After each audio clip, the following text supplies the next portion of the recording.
All right, Shalawam. This is the brothers of GMS New Orleans coming at you with another live camp. And first and foremost, as always, we're going to give all praises, glory, and infinite honors to YAHAWAH, bahasham, YAHAWASHI, bahasham, Rakakudash. Double honors to the apostles and elders of great Millstone who rule and teach well. And peace and salutations to you sincere Akim out there, pushing this word in truth and sincerity to the four corners of the globe, make brothers endure to the end.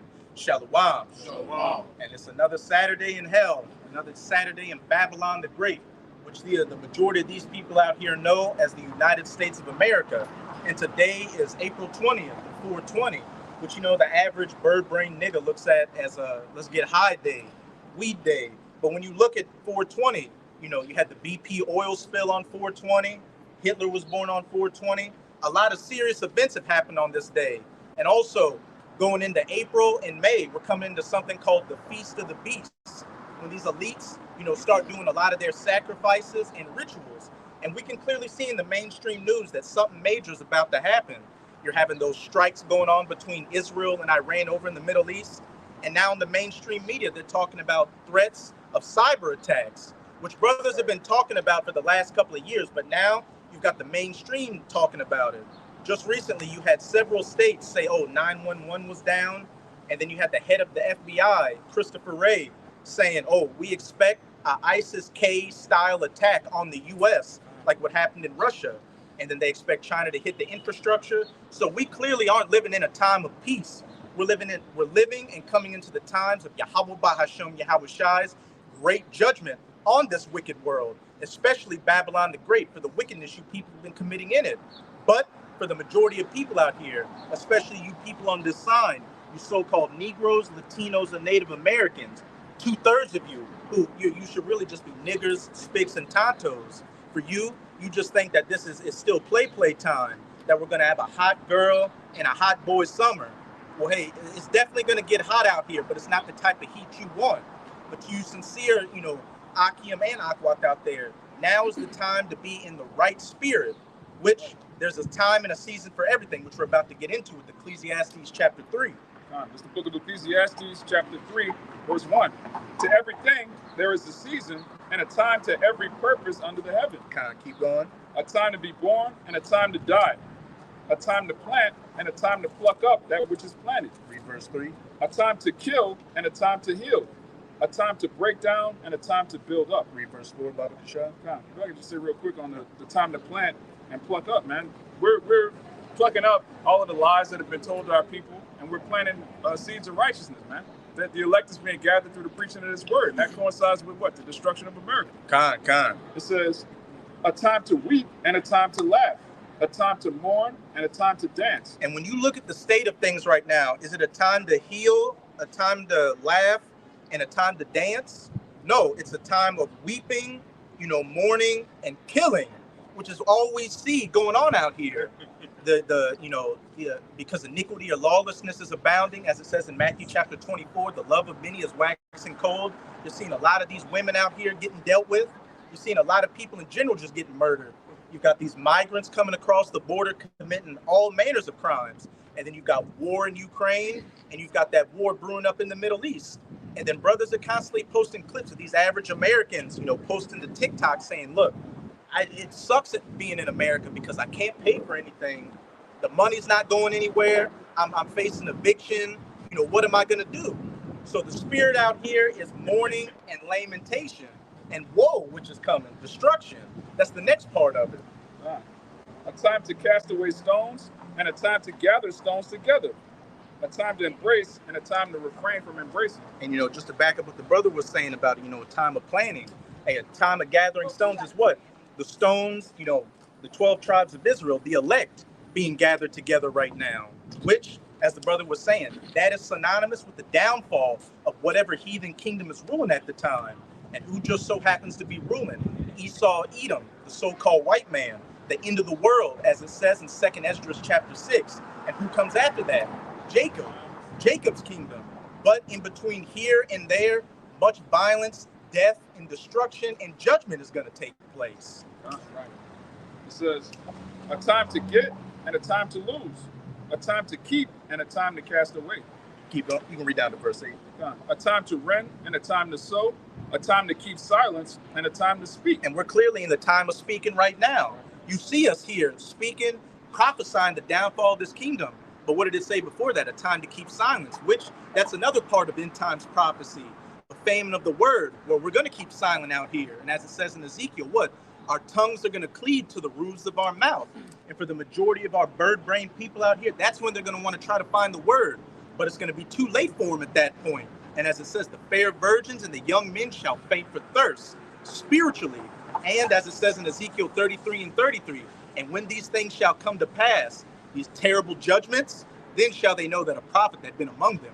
Maybe want to make a point. Yeah, the elder Yakina always say this. All right, if we would have been out here, what, in the 50s, 60s, the 40s, you know, preaching the downfall of Babylon, hey, we'll be put to death.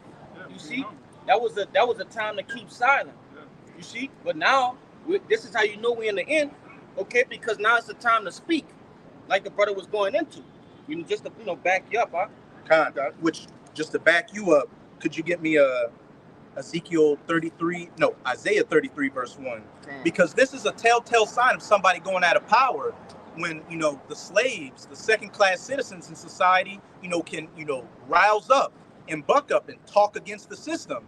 Like the brother was saying, 50, 60, 70 years ago, if we would have even looked at an Edomite the wrong way, we'd have been hanging from these power lines. But here you've got brothers all across the planet standing boldly in the face of our enemies, shaking the hand in the gates of the nobles, as it says in Isaiah 13, telling you that you're the devil and Satan that the Bible speaks of.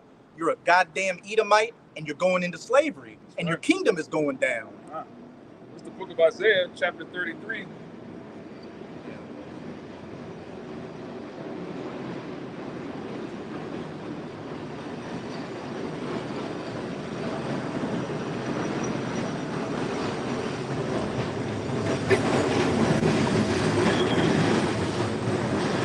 It's the book of Isaiah, chapter 33, verse 1.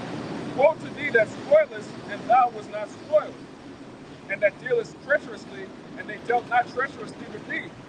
When thou shalt cease to spoil, thou shalt be spoiled.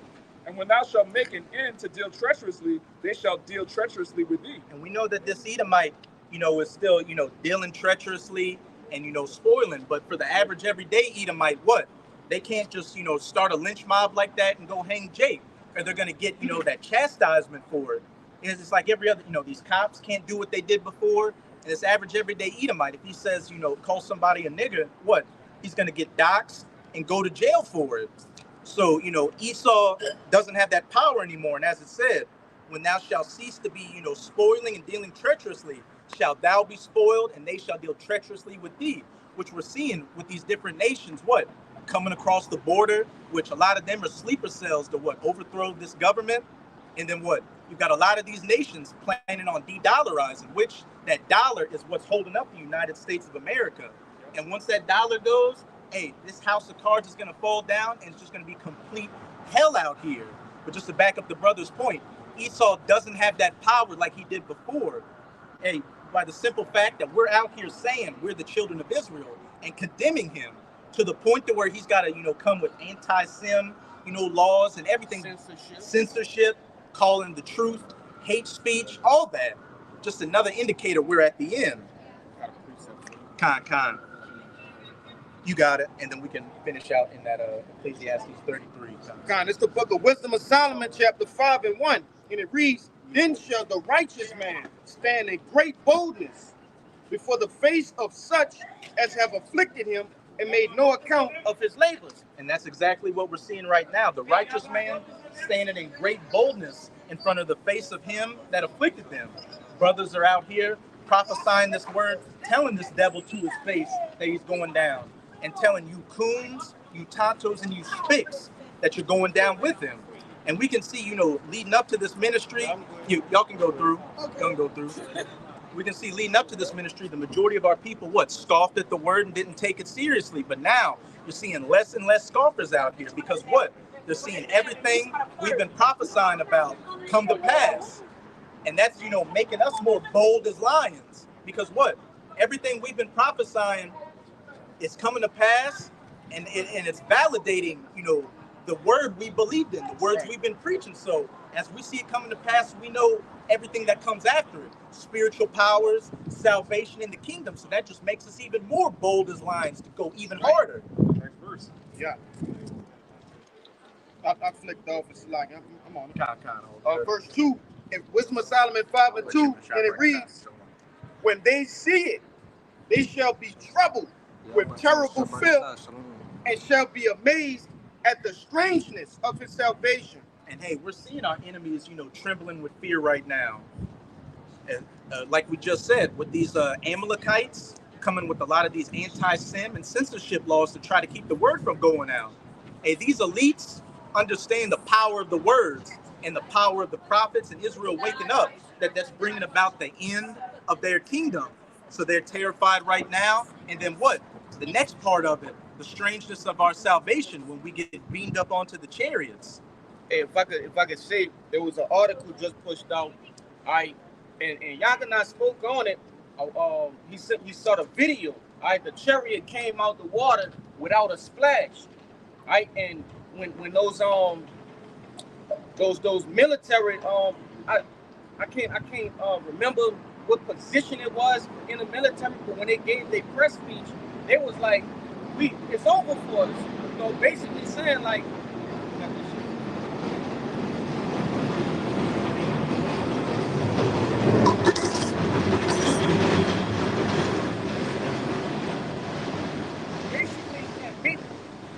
that, which they've been doing it a whole bunch ever since, the pandemic, but they basically was going into how that technology is mind blowing them more and more and more as these chariots start to make themselves more prevalent on the earth, man. They're studying them from afar, but it's mind boggling to them. Yeah, what happens when a fleet of chariots just enters the atmosphere and just sits there, just like that? Like, Esau's not going to have any explanation for that. He's going to try. He always lies. But it's going to be evident that the higher power is visiting this place. They aren't just a glowing orb like we see them. It's an actual wheel within a wheel that just materializes and stands over Washington, D.C. Yeah. They're going to have to cut the feet on that. In the back of this brother, you had a former guy who was a head in the Navy talking about the chariots a couple of years ago, saying, hey, from the footage I've seen of this technology, it's at the least 100 to at the most 1,000 years advanced to anything we have. That's right. And then a Republican senator recently said, if they have the ability to travel between galaxies, then they can turn anything we have into a charcoal briquette, burning us to a crisp, which is all a part of biblical prophecy. Which, if somebody could get it for me, I'll just get it real quick.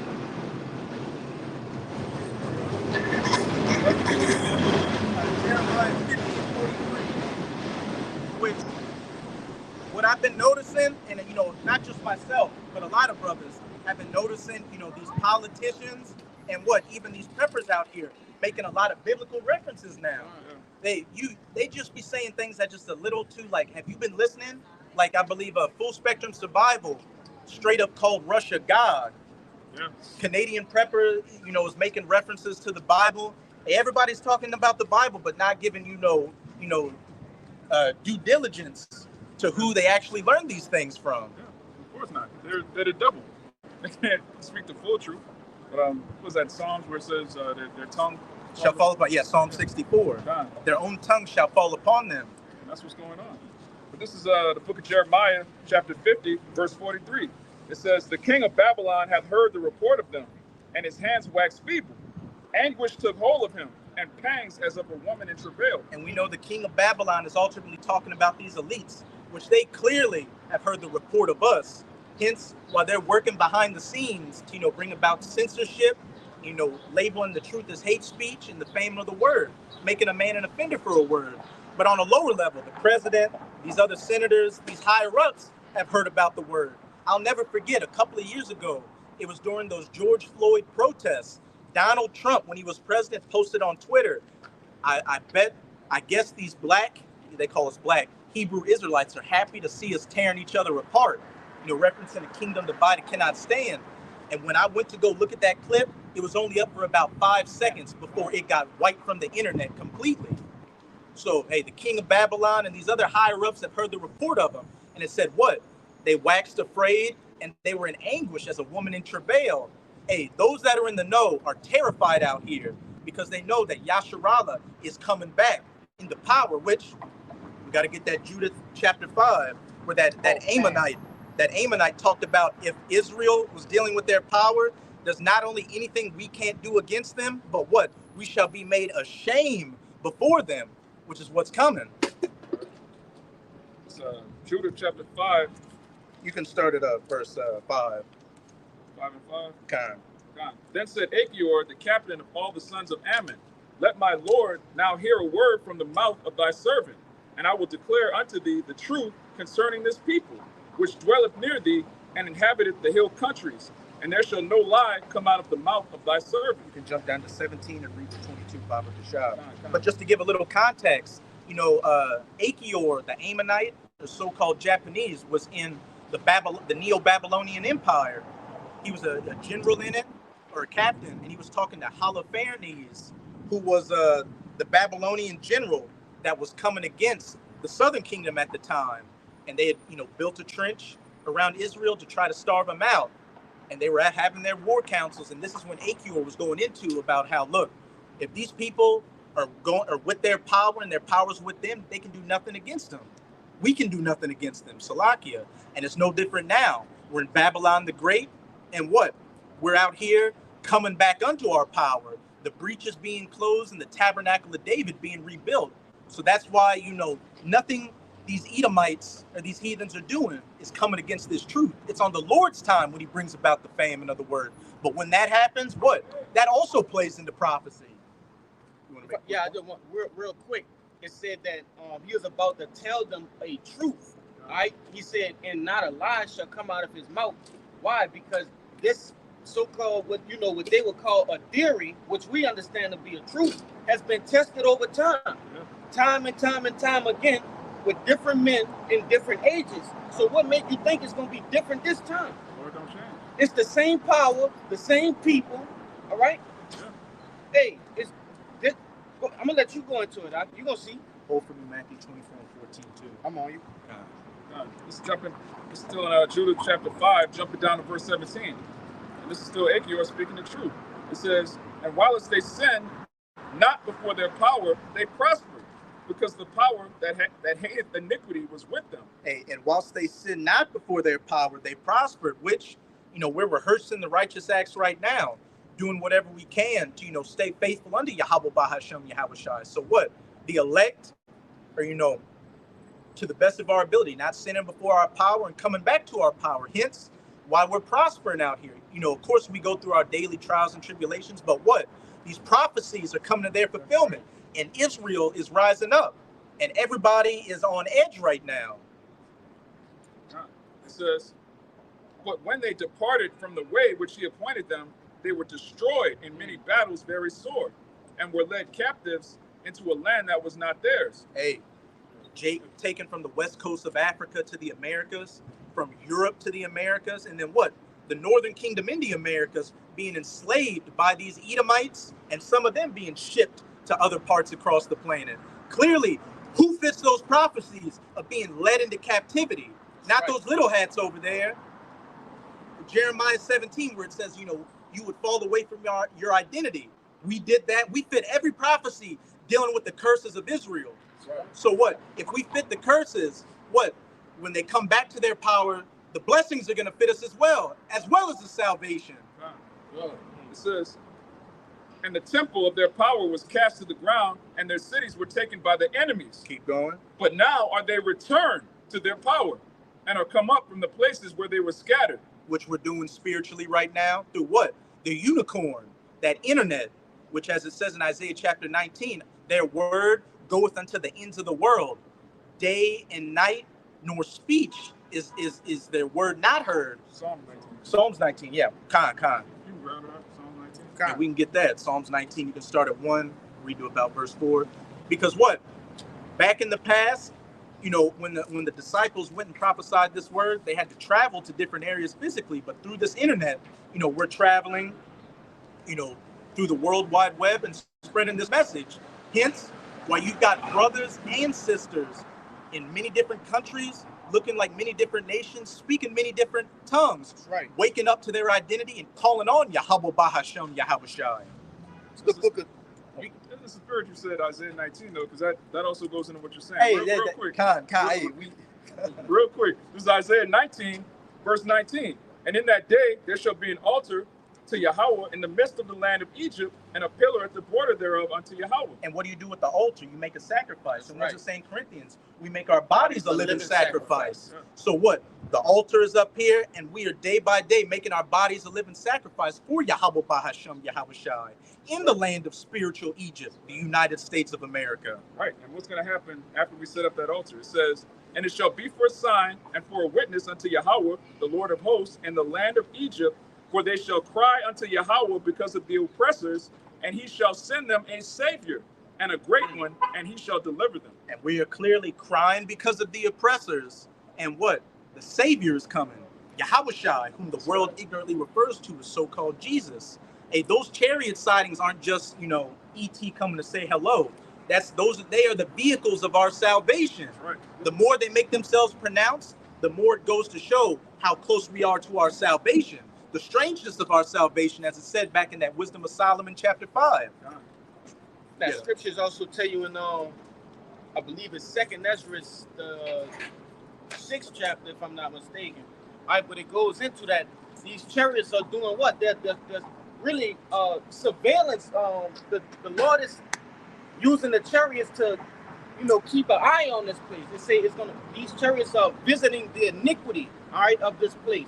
Basically taking a report back unto the Lord, all right, watching over us in our daily lives, watching what this devil is doing to the earth. Yeah. You see? What's it saying, Amos? The eyes of the Lord. I was just about to say that. You got it. The eyes of the Lord are upon the sinful kingdom. All right, and that's talking about Israel, which is a people before a place, but really it's talking about Babylon. This is where Israel is the most wicked. This is where these Edomites, this is their last hurrah, so to speak. So the eyes of the Lord are watching this place, and it's entering the land of the thief. What's it saying, Sirach? The eyes of the Lord are 10,000 times brighter than the sun. And what's it saying, Psalm 68? The angels of the Lord are thousands. Yes. Even thousands of, is it the chariots of the Lord? The chariots of the Lord are thousands, even thousands of angels. So that's the eyes of the Lord. The chariots, the chariots all across the planet surveying everything, bringing the message back to the Most High, and then the Most High is about to bring the judgment through those chariots, as well as these other calamities of Jacob's trouble. I got a quick one for you. You got it? Then you got it, Kushab. This what I had quoted. This 2nd Ezra 6 and 18, and it reads, and it said, behold, the days come that I will begin to draw nigh and to visit them that dwell upon the earth, and will begin to make inquisition of them what they be that have hurt unjustly with their unrighteousness, and when the affliction of Sion shall be fulfilled. What does it say? What does it say in I believe it's Zechariah 5, the curse that goes Heavy. Khan. That's that inquisition. The chariots recording everything, bringing that message back, and the Most High making that inquisition or inquiring upon the wickedness, which is going to bring the curse of the earth. The chariots, which are going to go into the house of the thief. I just wanted to get that word inquisition, because that is heavy. It's not just, he's not just inquiring, what they doing down there. No, it's for a purpose. He's inquiring for a purpose. It says inquisition in the online etymology, judicial investigation, act or process of inquiring. It says, when you go down, a searching into, a seeking legal examination, a seeking of grounds for accusation. So that's what they're literally doing. The chariots are, all right, they doing this to, all right, look at what they making Israel do.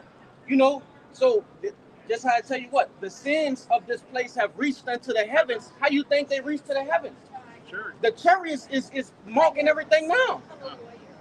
You got it. If I can say, just like when you have a case, all right, let's say, as we refer to the Esau judicial system, all right, YAHAWASHI being our lawyer, all right, and the angels are the private investigators. That's man. right. They're the ones that's letting the Lord know everything that they're doing. So when the case be presented to the judge, it's like, well, look at the laundry list of things that they've been doing all along. All right, the things that they've done in secret. All right, everything is being made manifest, man. That's right, brother. And it's going to be a judgment that's written for it. And if I could say, what's it saying in Ezekiel chapter 9, verse 4? Those that are sighing and crying. Look at it like a courtroom. You've got the spiritual prosecutors making this inquiry, this inquisition into the wicked. And then you can look at the angels as what? The telegrapher that records the message. And you've got the judge, YAHAWAH, bahasham, YAHAWASHI watching. That's right. And these sins have reached unto heaven. And you know, at some point, very quickly, what? That judgment is going to come.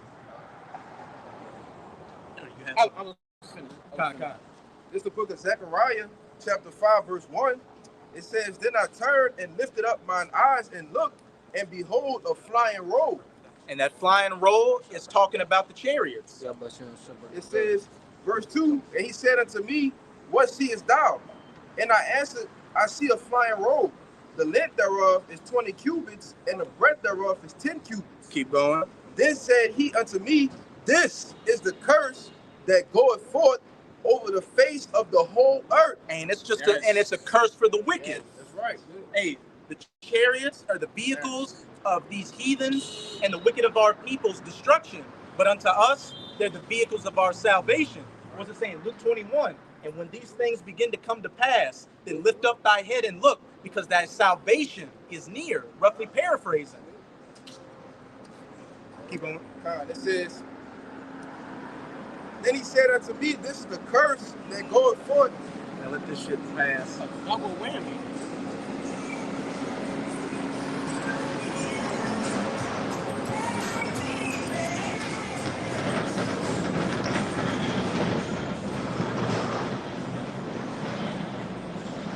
This is the book of Zechariah, chapter 5, verse 3. It says, then he said unto me, this is the curse that goeth forth over the face of the whole earth. For everyone that stealeth shall be cut off as on this side according to it. What does it say in Revelation chapter 13? He that killeth with the sword and leadeth into captivity must be killed with the sword and go into captivity. And what's it say in Numbers 35 and 33? The land cannot be cleansed by the blood of them that were shed in it, but by the blood of him that shed that blood. And you know, we're that altar in Egypt, America, but America is a giant altar in itself that Yahawah is about to make the greatest sacrifice on the face of the earth on. And these people are the fat and the fuel of the fire for it. And hey, and you know, it's funny, the Most High has these GMO foods making people fat and plump out here, ready for the slaughter. Hey, they had that picture. I don't know if it was one of the apostles. I think it was Apostle Gabal was going into how the average American looked back in the 60s and 70s. Everybody was pretty slim. You know, they really didn't have fat people back then. You know, but you translate to now because of the food being so defiled, corrupted with chemicals. Hey, man, that's all you see is fats, man. Facts. That's all you see. You got Fat, slow bellies. Yeah, back in the day, if you were fat, you worked at the circus. Like you were actually a laughing stock in the street. People would pay money to go see a fat. The world's fattest man. Yeah. And he was like the size of an average average fat, brother. Up to date. It's crazy how low that America's gone, man. This used to be the place everybody wanted to go. You know, the land of milk and honey, the streets of paved with gold. People talked about this place like it was the kingdom of heaven. But it's nothing but a bunch of sluts and fats. Hey, if I can add to you, I remember I showed you that video about other countries, they ridicule fats. Yeah. Like it says, specifically with the Ammonites, they got different stores called fatties, plus size and shit like that. They're going to let you know, they're going to use you in that name to let you know that it's wrong. You know, but that's what America kind of, you know, boasting. You know, you can eat good over here. Yeah, they got certain cities where you can't even buy clothes for fat women. Like, that's how serious they are about not dealing with fats. All right? You physically can't make fat women's clothes, man. This society is the exact opposite. And another thing too is what? You know, single women is frowned upon in other countries. Right. They got something in China called leftover women. Where if you're a single woman in your 30s, it doesn't matter your career, your money, you're untouchable. Yeah, because, hey, in the ancient world, women, you know, will be gotten young. You see, so you can mold them and you know They were trained. Yeah, they're trained So to you're be like your wife, to be your specific wife. But here, like the brother said, over in China, if you 30, you know you didn't already. Your mind is polluted. And something's wrong with you. You set your ways. It's like an illness almost. Yeah. You know, like you become diseased with the Babylon juice. Right. You know, And another thing too in China, they frown down upon metrosexuals. Yeah. Feminine men. They're getting rid of all that K-pop and that J-pop because they understand the times they're living in. Not a time of peace, but a time of going into war. So they're getting everybody in that spirit. While over here in America, you got Lambo legs and men calling themselves baddies out here. Even with Putin too, over there in Russia, you can't even bring that alphabet stuff over there, man. It's a crime. It's a crime. It's a crime in China right now to be effeminate as a man. Yeah. That's how it's supposed to be. But over here, again, that's pushed. Then the military has actual moles and positions of power. Transformer generals. Yeah, transformer generals, man. Here it is, you're on the battle, you're on the front lines of a battle, and the person giving you orders wants to be a woman. Wearing some camouflage high heels. There is they have at the TSA. There's a new law that they just enacted. There's a sign at the airport that says people who can skip the line when you board the plane. It's handicapped, elderly, and now they added LBGTQ. If you're that, you can skip the line and good on your plane. Hey, there you go. Hey, hey, Revelation 11 verse 8, that great city which spiritually is called Sodom and Egypt, where also our Lord was crucified. But make your point, and then you still got that Zechariah 5. We'll get that, and go back. Were you holding something? Con. Yeah, me too. Yeah. Well, Judith, yeah. Isaiah, Well, what'd you have in Isaiah? the fatness. Number 53. We'll go back to the Judith. That'll probably come around again because we in that season. Yeah. This is another point I just thought about while you bringing up that Revelations. But I was watching the video of the brother Jonathan, and one of the small hats, or probably just the plain Edomite, he mentioned about how YAHAWASHI, Jesus' body, that the body is dead, and now it's just time to get rid of the body. In the sense of getting rid of that thought process of Yahweh Bashim Yahushai. All right, but just that made me think about that of the Lord being crucified out here. They want to play God, they want to be God, and so on and so forth. And I'm gonna show y'all that video, once I find it. But like I said, the dude talking about the Lord is already dead. Now it's just time to get rid of the body. Like that's some bold speaking of the Edomites out here, man. Hey, they believe in it. That's the ultimate crucifixion right there, covering up his image. And when you cover up his image and put that image, Jesus comes with the vibration. Jesus comes with loving everybody. Jesus comes with rainbows and lollipops and tucking. Sodom. Tucking and we'll leave it at that. That's what Jesus comes with. Tucking and cucking. Yeah. And bucking. That's neither here nor there. But you got that Zechariah. And this is what that curse of the earth is coming to burn with fire, along with those nuclear missiles. And it's no coincidence that over in Europe, they call a bundle of sticks that you set on fire a faggot. That's what they call it. They call a cigarette that you burn a fag. Faggots. All right, this is back in Zechariah chapter 5, verse 4.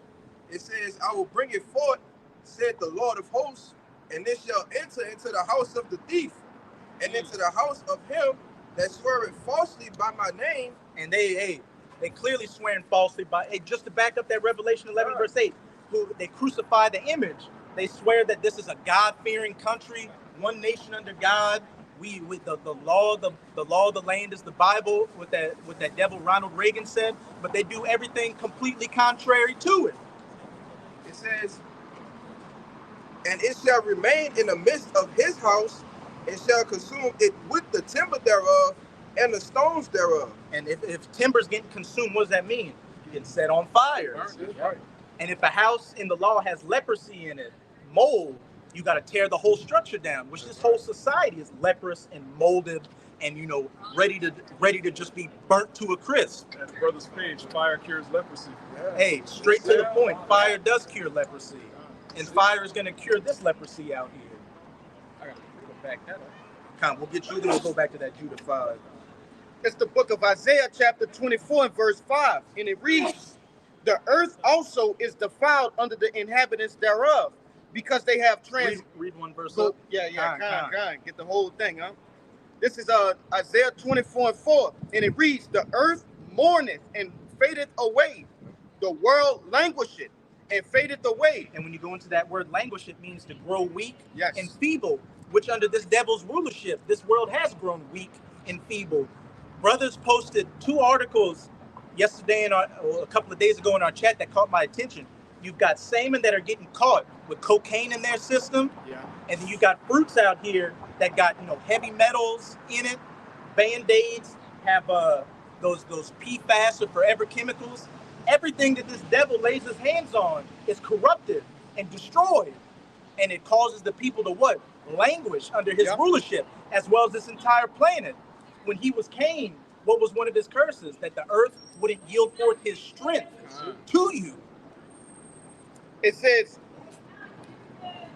because they have transgressed the laws, changed the ordinance, broken the everlasting covenant. And it's the point, back up that brother. Therefore had the curse devoured the earth, and they that dwell therein are desolate. Therefore the inhabitants of the earth are burned, and few men left. A fire cures leprosy. For all this degeneracy and all this iniquity are not following the laws out here, which is pushed by this Edomite, what? That cleansing agent is going to come. That fire from the missiles, as well as the curse that devoured the earth. The chariots, which you might hold on to that, Judah, but it's kind of moved. Somebody give me Isaiah 66, verse 15, Baba Kashai. It seems the spirit moving towards those chariots, which, you on 31? 31 and 5? Con. Give me that Isaiah 66, 15. You got it? Con. This is the book of Isaiah, chapter 66, verse 15. It says, for behold, the Lord will come with fire.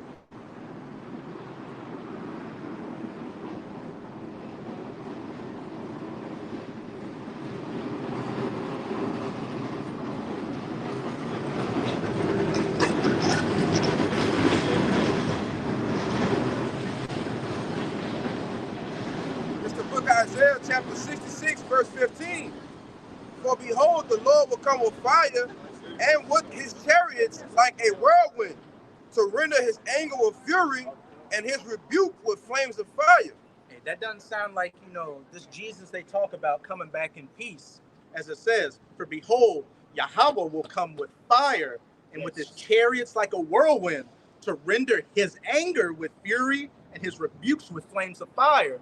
Those chariots coming and shooting concentrated heat on people, the so-called laser beams, which I did a video the other day talking about, how these chariots have been spotted by government officials throughout the decades, showing up over nuclear facilities and turning on their nuclear launch sequence and then turning it off, showing what? They have complete control over these nukes. And when it comes time, for those nukes to be fired, nothing will stop them. Reznov is not going to stop them. Captain Price, Ghostface, the Call of Duty crew isn't going to stop them.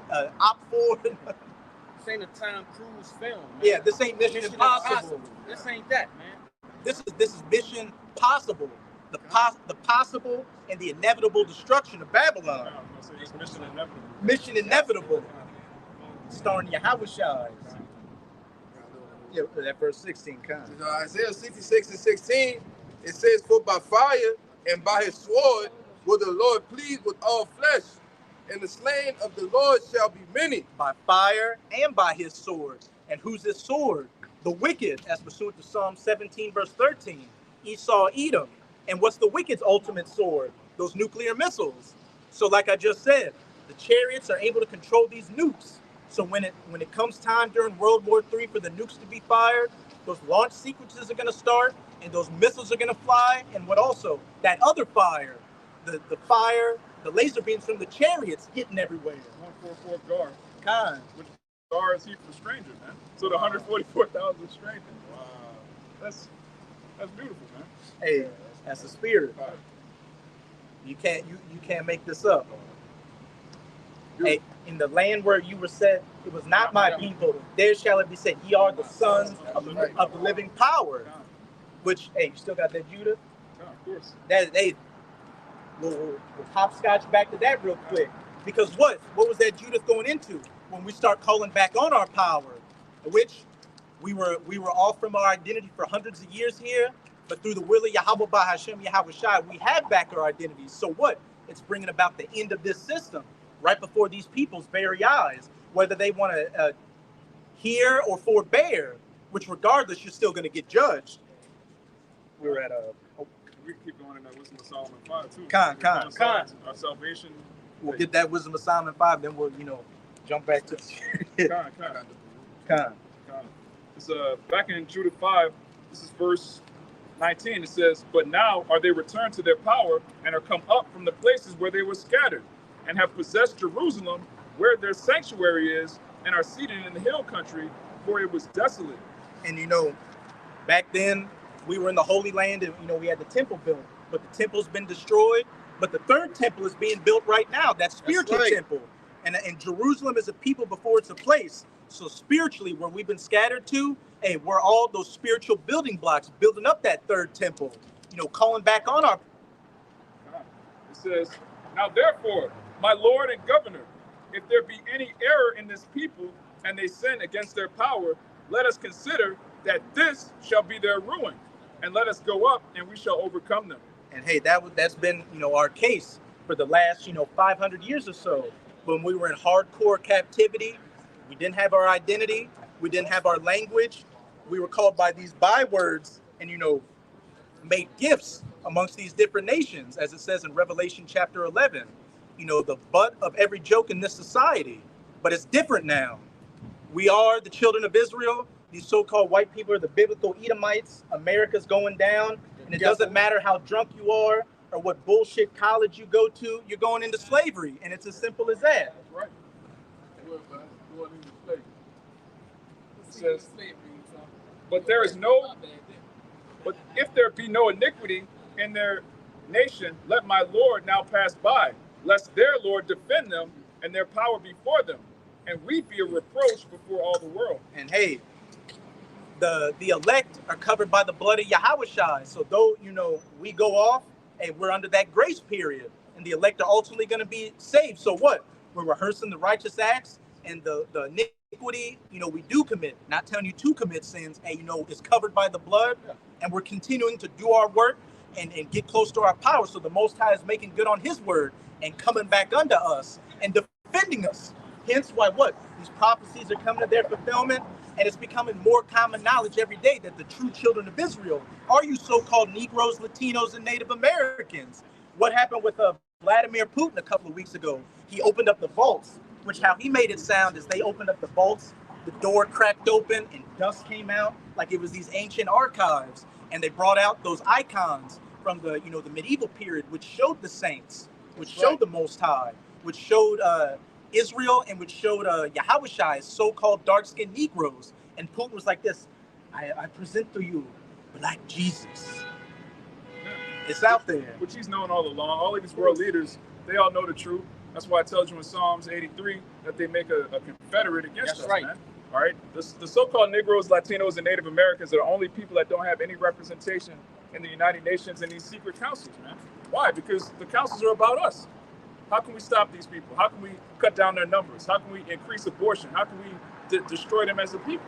How can we move more businesses in their communities and profit off of them? This, what we're reading here in Judah, the 5th chapter, goes on every year in these councils.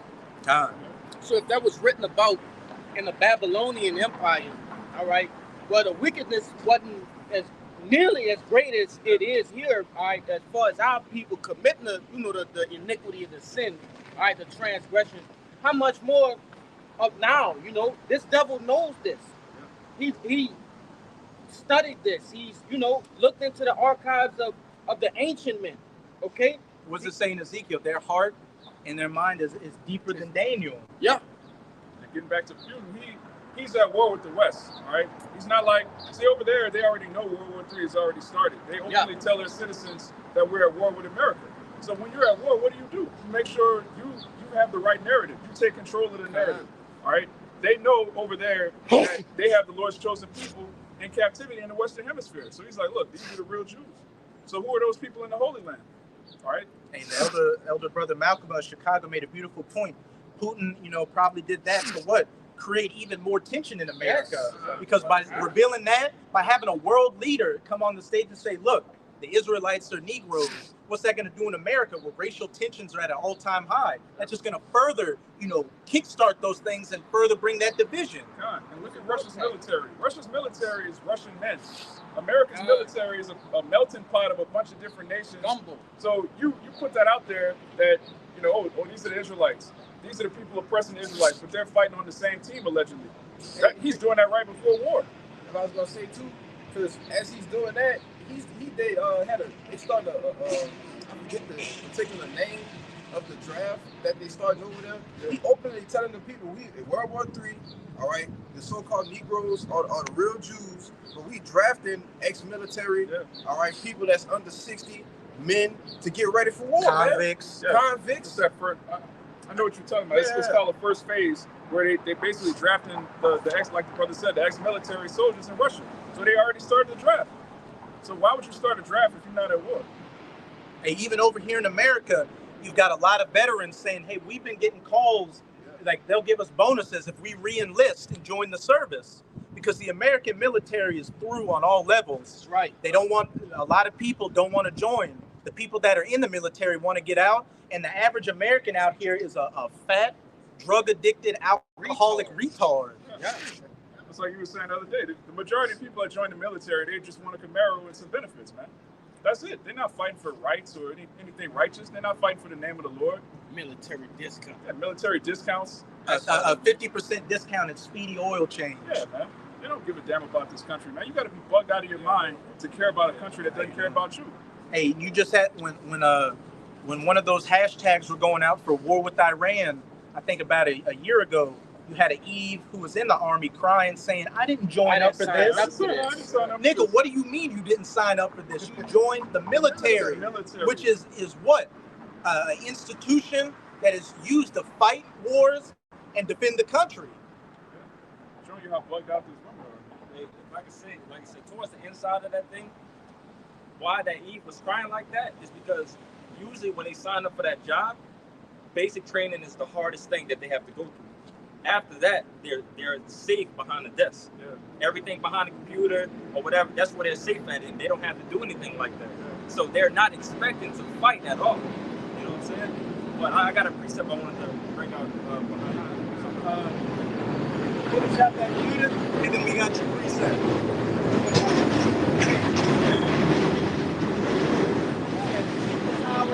A bunch of women on the side of that streetcar. Hey, we about to come into the times where traditional roles are coming back into play. A man is going to have to be a man, and a woman is going to have to be a woman. No gray areas. No gray areas. This will happen. Hey, and the fire truck is fire coming. Where there's Coming with that smoke. Where there's smoke, there's fire. And we can smell the smoke.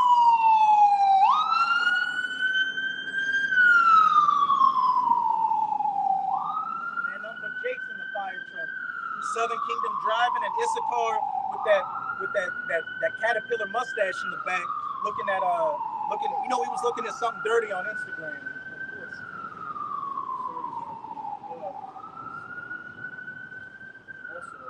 What's your question? Bourbon Street? Yeah, but just keep your head. All right.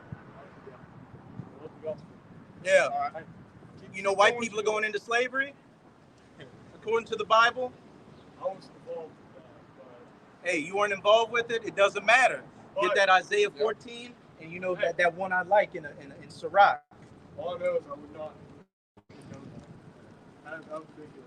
But I love what you. You mind if we get before you enjoy your day on bourbon? You mind if we get you something? One thing, and then we'll let you be. It's the book of Isaiah. Revelation 13. We'll get that. Yeah, we'll get that Isaiah. It's Isaiah 14 and 21. It reads, "Prepare slaughter for his children, for the iniquity of their fathers. And what did your forefathers do? How did they get this country? I didn't have their mindset like during it. But So, what does it say in the scriptures? Prepare slaughter for his children, for the iniquity of their fathers. that was like not on me. I'm sorry. Hey, we're speaking the word. You said you believe in what we preach in the gospel. But this is what the gospel and the word of God says. That we must prepare slaughter for the children, for the iniquity of their fathers. That was like the goats and like not slaughter of like black people or Africans. Mm-hmm. That was like it's different slaughter. Like slaughter of like animals. That's what you're saying. That's saying. Give me Revelation 13 That's verses what I 9 to do. 10. I might be wrong. But that's But we got one more for you. Just something for you to ponder on. So you know we don't want to keep you from enjoying Bourbon Street. You know, having a good Saturday. It's the book of Revelation, chapter 13, verse 9. It says, if any man have an ear, let him hear. He that leadeth into captivity shall go into captivity. He that killeth with the sword must be killed with the sword. Here's the patience and the faith of the saints. What captivity means? And that's in Revelation, the last book of the New Testament. Well, I do believe that slavery was probably like the most mortal sin you can commit. Like, I feel like that's really bad. But I think it's the way you interpret the Bible. Hey, the Bible isn't open to any private interpretation. And that's pretty straightforward. It says the people that led these people into slavery are going to go into slavery. And it's all throughout the Bible. That's actually the gospel. Right? When you read that's Isaiah. also, you read that, that's also like interpretation. Like How so? How's it interpreted? Sounds pretty straightforward to me. I'll read it again. It yeah, says, read interpretation. the book of Revelation, chapter 13, verse 9. If any man have an ear, let him hear. He that leadeth into captivity shall go into captivity. He that killeth with the sword must be killed with the sword. You know that the transatlantic slave trade was clearly as slavery in the title. You know, what people ignorantly refer to as, you know, Africans, which were really the children of Israel, were led into captivity from the west coast of Africa to the Americas. And then with those European conquistadors in the Americas, what did they do to the natives here? How was America gotten? I answer for you. Rape, robbery, and murder. You know what Baton Rouge stands for? Red stick. Because of all the kill. Oh, well, Actually, I like it as much as I can, but it seems pretty sketchy. You heard of, you know, Baton Rouge, right? Yeah. That means red stick because of all the killing of the so-called Native Americans in Baton Rouge to get that land. So this country is built on the rape, robbery, murder, death, and destruction of the children of Israel, who are known as the so-called Negroes, Latinos, and Native Americans today. And in the Bible, it says, he that leadeth into captivity shall go into captivity. He that killeth with the sword must be killed with the sword. Do you believe in Jesus? Do you believe? Wholeheartedly, yes. Do you believe in the red letters of the Bible? I mean, as much as I can. What does that He's mean? got. I got something for you. Well, you know what the red letters mean in the Bible, right? Like the Ten Commandments? No, the red. If the Bible's written, you got regular written in black letters. See, That means that it's the Lord, you know, so-called Jesus speaking when it's in red letters. That's what it means in the Bible. If it's in red letters, that's Jesus, so-called Jesus speaking. His true name, according to the Paleo-Hebrew, is YAHAWASHI. Let's see what he had to say also in the book of Revelation. Revelations 2:25. But that which ye have already, hold fast till I come, and he that overcometh and keepeth my works unto the end, to him will I give power over the nations. Hey, that's talking about seeing what we're doing right now, holding fast to the works of the Lord, out here prophesying like the prophets of old, and our people that have woken up, you know, coming back to their identity, their heritage, and following after the ways. And what is that? What is the reward for doing so? It says, verse 27, and he shall rule them with a rod of iron, as the vessels of a potter shall they be broken to shivers, even as I have received of my Father. And what does that sound like to you? And this is in red letters. So it's Jesus speaking. and he shall rule them. When you're ruling over somebody, that means you have power over them to do with them whatsoever you will, with a rod of iron, to break them as a vessel is broken, a piece of potsherd. And is that a peaceful act if I were to take a clay pot and beat it and shatter it with a rod of iron?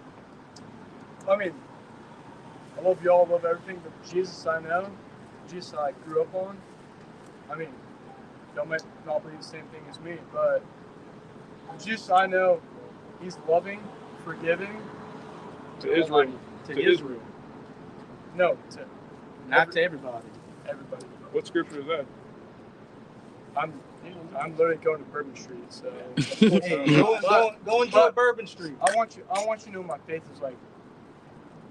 My faith is like as good as it can get. Yeah, I like mess up every once in a while, but I do know my Jesus. Jesus is almighty, all powerful. Well, he is almighty and he is all powerful. That's good. And he's coming to He loves to you. handle business. You know, He loves the children of Israel. No, Yes, he loves he does. you. He loves the He children. loves you. He loves you. Because we're Israelites. Yeah, because we're Israelites. He's right by pointing at us saying he loves us. Yeah, you're right on that. And you're right in him being all powerful. Even if you were atheist, he loves you. That's not in the Bible. That's not in the Bible. No, he loves everyone. Like he doesn't love That's it. not in the Bible. I'm not here to argue. Like, Hey, we're just having a dialogue. yeah. That was good conversation, but I gotta go. And be blessed in the name of Jesus. But yes, sir. And when you get to Bourbon, just keep walking all the way down. You're gonna love it down there. Hey, Get to about Royal Street area, like a I'm few going to blocks Bourbon to down. find my date. So yeah. Hey, go enjoy your day. I ain't drinking or nothing, but You're gonna be drinking. We know you're gonna be drinking. You look like you had some already. man. You The look hell- like you had some. the hell? Hey, enjoy it. I mean, yeah, Enjoy your Saturday. But no, I'm not. Enjoy the last But seconds of your I do kingdom. appreciate it. Yeah, this isn't the end of your kingdom, so just look it up. You know? If I leave with anything, just know what I think is Jesus loves y'all. Yeah, he does. Hey, Yeah. you're right on Whether that. you're Israelites or And, not. and he hates you. I don't know. That's in the Bible. I know Jesus loves you. Prepare slaughter for his children for the iniquity of their fathers. Just edifying. Yeah. Kind. Hey, enjoy your Saturday night. But That boy don't want to leave. Hey, see you soon. Hey, we'll see you again. We'll see you again. We'll Don't see worry. you in the kingdom. Yeah, we're gonna see you in the kingdom of heaven. We're Thou gonna see you in the kingdom of Thou heaven. saidest. Thou saidest. Yeah, we gonna shut him out. Yeah. I don't even want that boy. Like, he ain't got no backbone. Hey, y'all ever saw that movie, The New Guy? That's one of them old. Just look up The New Guy. I know you know what I'm talking about. He looked just like the new guy. But you got it. This is Lamentations 4 and 21, and it reads, "Rejoice and be glad, O daughter of Edom." Yep, live it up. Yeah, rejoice. Hey, go down there and have 7 hand grenades for completion. Yeah. And just to hell with everything. Just go get drunk, bro. Hey, if you an Edomite, a so-called white person, hey, max out your credit cards, get the biggest pile of snow you can get, that China white, the purest China white, do a backflip with a bungee cord off a building, go to PetSmart and have a field day. Yeah. Just do you. Yeah. Because, hey, we're at the end of your heavens, your kingdom. And we're about to come into our heavens, our kingdom, where, That's right. hey, we're going to rule over you with that rod of iron and rule over your women with that rod of, what was the same Lamentations? It says, "And dwellest." I'm gonna just start again. Exactly. Lamentations 4:21. "Rejoice and be glad, O daughter of Edom, that dwellest in the land of Uz. The cup also shall pass through unto thee." And that cup is talking about slavery, which, Right. if you can get me, it's in Obadiah. I think you might know what it's saying. Captivity. That's Sirach. Give me that Obadiah 1 and 15. You can start right there. Time. It's the book of But we're gonna get that after you get that lamentation. It reads, "Thou shalt be drunken and shalt make thyself naked." And hey, Esau Edom is being made drunken right now. Spiritually drunken, and he's being made naked spiritually, as it says in Isaiah 47. The skirts of Babylon being lifted up, which is showing what? Your privy parts, your private parts. All of this wickedness that Esau Edom tried to hide is being exposed to the world. And as with Pandora's box, once Pandora's box is open, you can't close it again. That's right. And when you look into the myth of Pandora's box, that Pandora's box held all the evils of the world. Yes. That's how they say evil got into the world, with Pandora's box being open. So with this spiritual Pandora's box being open, all the evils and judgments are about to come upon you Edomites in America, and it will not be closed. One last verse. It says, the punishment of thine iniquity is accomplished, O daughter of Zion. He will no more carry thee away into captivity. And like we went into with, what was that, brother Kabar, your lesson last night, the comforting words of the scriptures, that's comforting, seeing that we are at the end of our captivity, and what? We shall no more be led into captivity. We're going to finally be at peace. Our entire nation is going to be righteous, and we're just, as it says in Psalms 149, be able to rest upon, the saints are finally going to be able to rest upon their beds. Yeah. It reads, he will visit thine iniquity, O daughter of Edom. He will discover thy sins. He will visit thine iniquity. Oh, damn. About to visit the collision center just now. Mm-hmm. But if I could say, and that just turned full circle back to what we came out with the information about the chariots, the Inquisition. All right. Hey, this devil, sins are being discovered, man. All right. What you got? You got that Obadiah. That backs up. This Obadiah is going to back up that cup. It's the book of Obadiah, chapter 1, verse 15. For the day of the Lord is near upon all the heathen. As thou hast done, it shall be done unto thee. He that leadeth into captivity shall go into captivity. He that killeth with the sword must be killed with the sword. Straight to the point. There's no private interpretation under that. And this man was talking about, that's talking about goats. Prepare slaughter for his children, for the iniquity of his father. So a goat was out here raping and they are goats. So he was throwing out some uncut gems. He was being as spiritual as an Edomite could be. Mm-hmm. It says, thy reward shall return upon thine own head. Hey, thou shalt drink the cup, and you're going to drink that cup to the dregs, and that iniquity and your nakedness is going to cover you. You can read 16 to 17, Baba Basham. I can't stop at 17. I gotta read 18. Oh, 18. I forgot. That's the gospel. Read the 18 and then jump to 21, and that'll be the conclusion of the matter. Verse 16. For as ye have drunk upon my holy mountain, so shall all the heathen drink continually. Yea, they shall drink, and they shall swallow down, and they shall be as though they had not been. They shall drink, and they shall swallow down, and be as though they had not been. These heathens being in rulership over the children of Israel, they're going to be perpetual second-class citizens in the kingdom. There's going to be no rising up of these different nations. And the ultimate be as though that was not been is going to be Esau, Edom. After that first 1,000 years of the kingdom of heaven, building it up, there's going to be a Basra bonfire of every single Edomite man, woman, and child, young and old. And they're going to be cold from this planet permanently.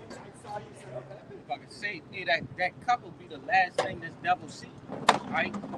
And that it had me thinking, because I'm a man that watch westerns, right? So you got the good guy, he been chasing the villain the whole while. The villain just did a bank robbery, just hypothetically. Hey, but this devil, what do they usually do? The villain go to the bar, and then here comes the antagonist. Hey, get your last drink. Yeah. That cup will be the last thing that this devil sees. Because like you just read, they're going to be burned up in a fire, great Basra bonfire. Hey, that movie, High Plains Drifter. Yeah.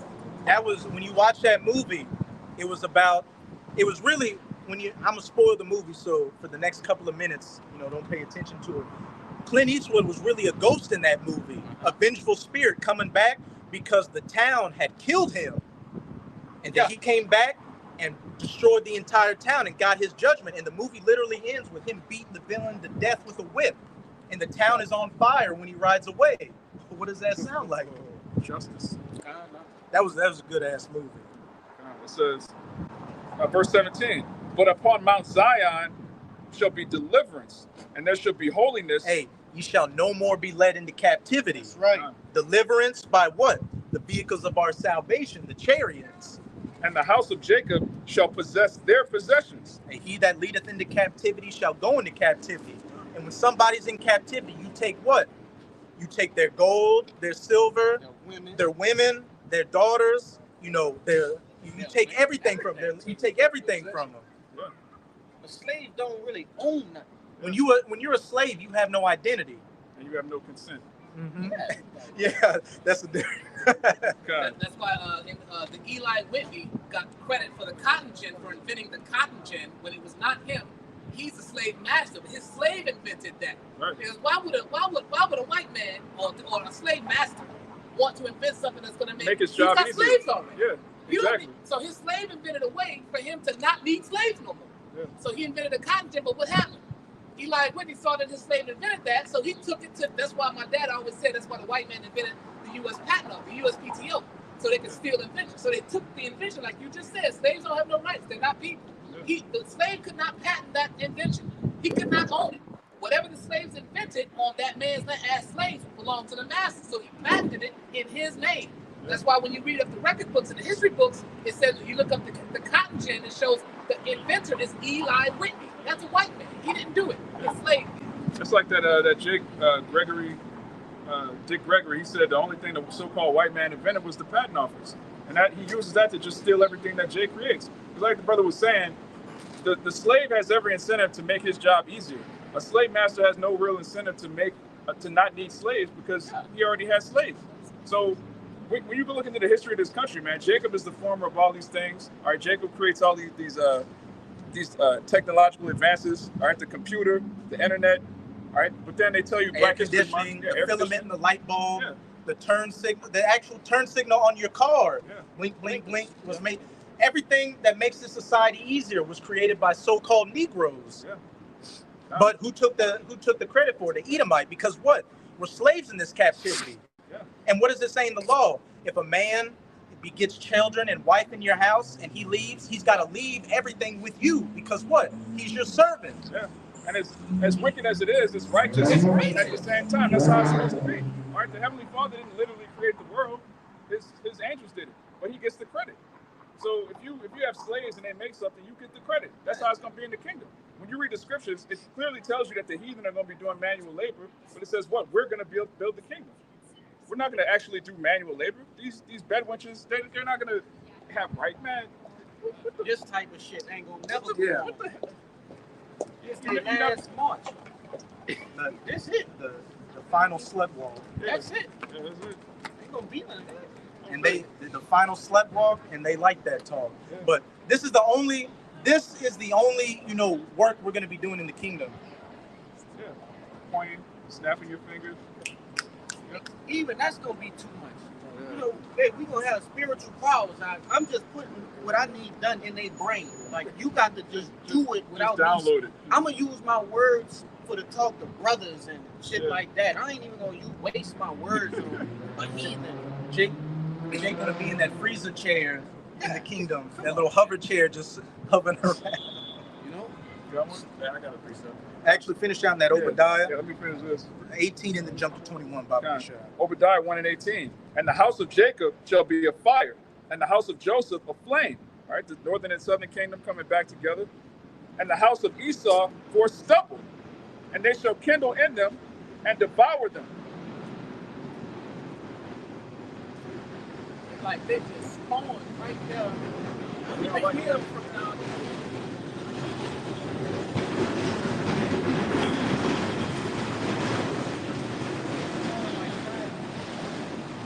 It says, and the house of Esau for stubble, and they shall kindle in them and devour them. And there shall not be any remaining of the house of Esau, for Yahawah hath spoken it. As the brother was saying, the house of Jacob, the southern kingdom, the so-called Negroes. The house of Joseph, the northern kingdom, so-called Latinos and Native Americans, shall be a fire. We're going to be all 12 tribes, beginning with the elect, are going to be back in rulership in the kingdom. And the house of Esau for stubble, and they shall kindle in him and burn him. And there shall be none remaining in the house of Esau. After that first 1,000 years, every Edom, the entire nation of Esau, Edom, will be kaput. Eradicated off the face of the earth. Verse 21, and saviors shall come up on the Mount Zion to judge the Mount of Esau, and the kingdom shall be Yahawah's. Straight to the point.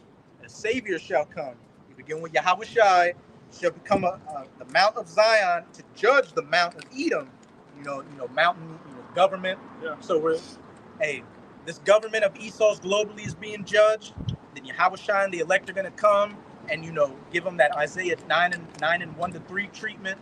Get them everywhere they're at, and that Isaiah 149 to slap chains and iron on their nobles and their kings, and going into slavery. And the kingdom shall be Yahweh's, and by extension, what? Children of Israel. You had something?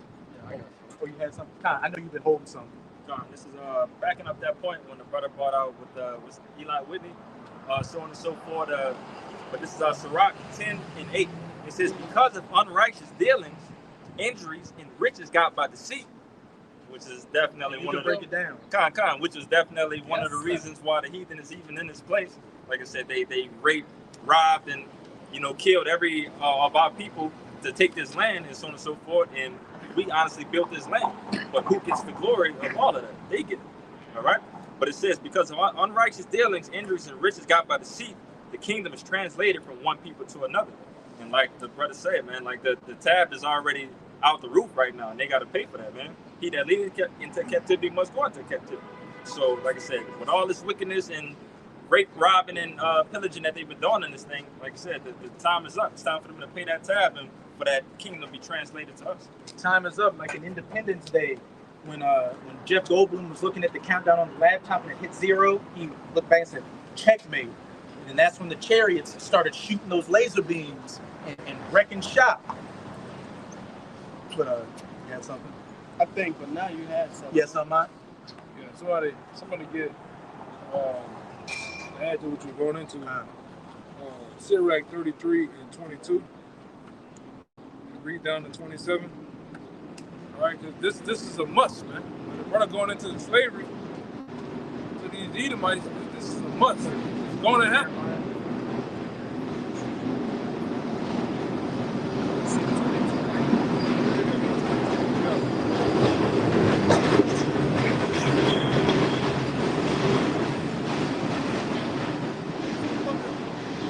The book of Sirach, chapter 33, and verse 22, and it reads, in all thy works, keep to thyself the preeminence. Leave not a stain in thine honor. At the time when thou shalt end thy days and finish thy life, distribute thine inheritance. Fodder and wand and burdens are for the ass, and bread, correction, and work for the servant. And who the servant is, man? The servant is also, it's pretty much Esau Edom, man. All right, going to the book of Psalms, all right, it talks about the princes and the servants, man. Yeah. All right, you want you brothers get that? I think it's How's it go? yeah. I know what that's saying. Got it. Where is that? Ecclesiastes 10. Yeah. Go ahead. This is Ecclesiastes 10. I'm going to start at verse 6. Folly is set in great dignity, and the rich sit in low place. Verse 7. I have seen servants upon horses, and princes walking as servants upon the earth. I precept that with Proverbs 10 and Proverbs 19:10. 19 and 10. All right. I got it. This is Proverbs 19, verse 10. Delight is not seemly for a fool, much less for a servant to rule over princes. Right. And get precept that for Lamentations 5 and 8. All right.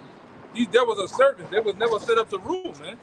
All right. But yet they're ruling. So what you in the scriptures, brother, getting into, this is what you do to a servant, man. All right. And these servants, and the Lord put them over us to punish us, man, to make us really jealous of what we're supposed to have, man.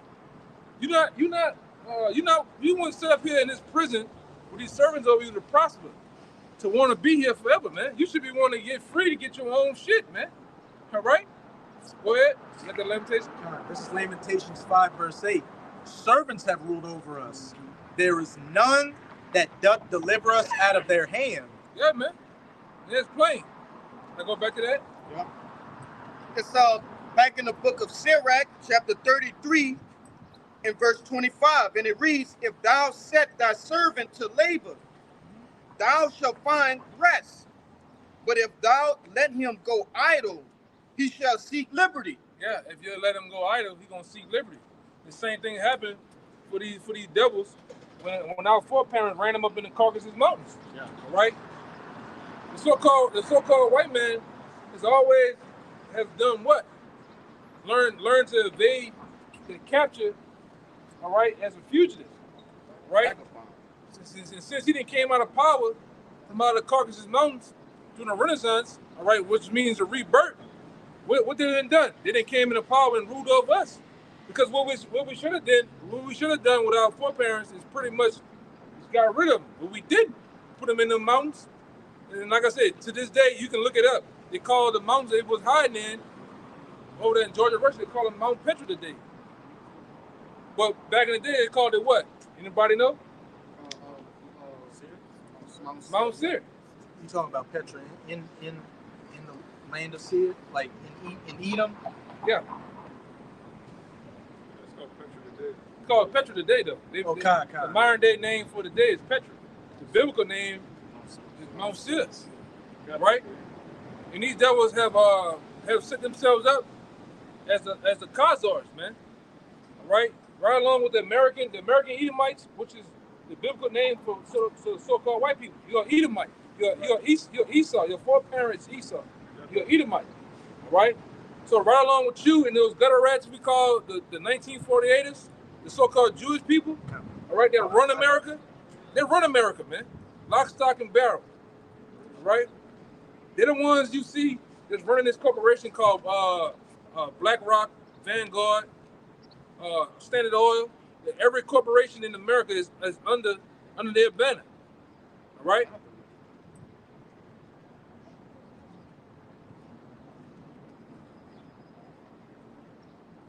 What the fuck, man? Like I had a point to you too, what you mentioned before. Like I said, Saul is one of those examples of like that was supposed to be a point in time that we supposed to get the Amalekites out of here. Yeah, they supposed to be playing out of here, but by Saul, not doing what the Lord commanded him to do. Like I said, now they're in this position right now, getting stronger and stronger. Yeah, you know what I'm saying?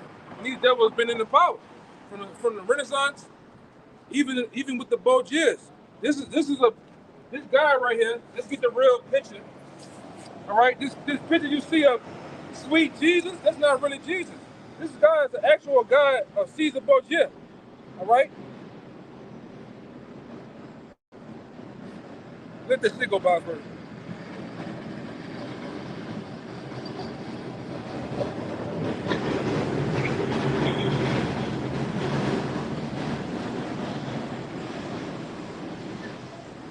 Yeah, it says the Borgias, the rulers, Renaissance conquerors who may have inspired the modern day image of Jesus, which it did. The modern day image of Jesus is the Borgia family, the son, Caesar Borgia. The father was Pope Alexander VI of Rome, which said himself, he thought he was a god. So what he did, he said himself, if I'm God, I need to set my son up as what? Jesus Christ. And from that time period on to this very day, everybody think that the one you call Jesus Christ of the Bible is a so-called white man. Now one would say, why are you arguing about color? Why? Because color today has to be part in the play for truth's sake. Right? Because a bunch of lies been told, man. A bunch of images of this guy been put up in every home and throughout America. Every home throughout this known world, man. But dude, the Lord look like that in the Bible? No. And this guy here this guy slept with his sister. He killed his brother. He did all type of shit, man. You know? Yeah, he was a wild boy, man. But yet, everybody in America loves him.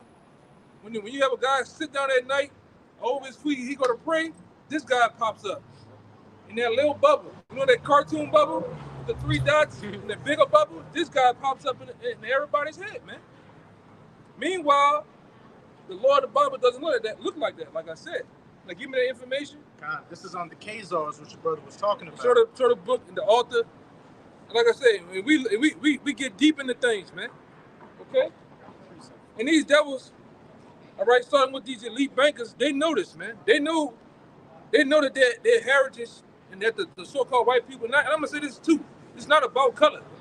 This is not about color too, because you got Israelites. Can I get a picture of you or a video of you? You got Israelites that look like this dude, man.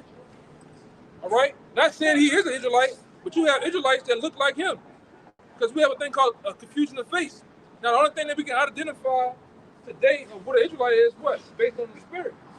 And the spirit is basically filtered through this, man. This determines whether what a guy is or not, man. This Bible, all right?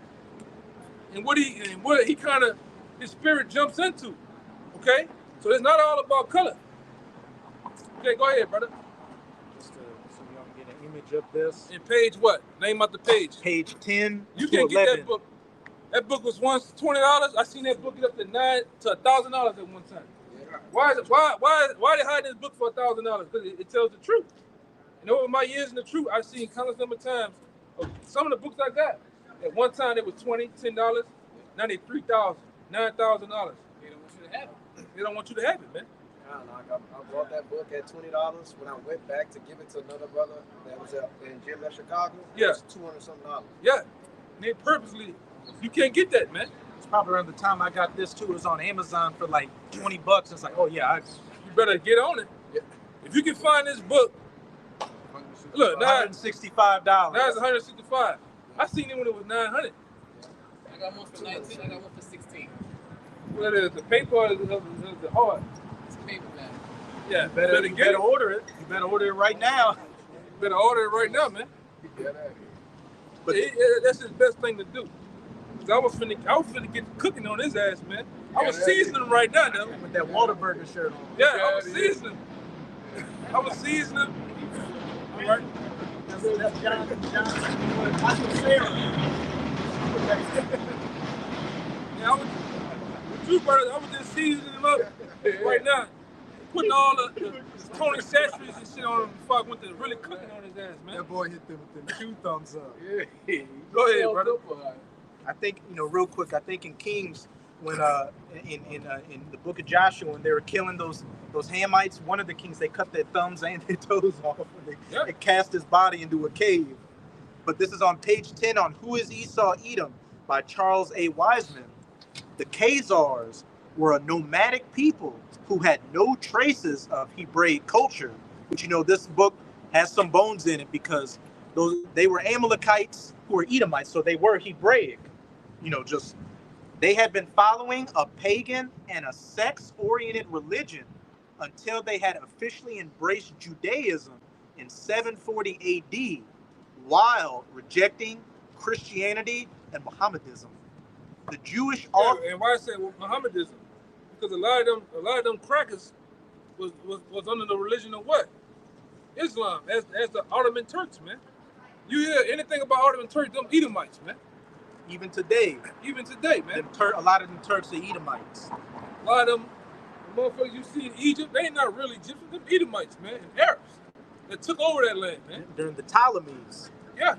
And a lot of these so-called Native Americans, you can look up $5 Indian, and you'll see where they was, where Esau was giving the original Native Americans land and other benefits because of to compensate for the loss for stealing their shit. So they say, okay, we're gonna give y'all all this. So Edomites was around and say, hey, if they're giving all that to them, can we put our names on there? So they start pledging. They start pledging to be Native Americans, man. It's called the Dawes.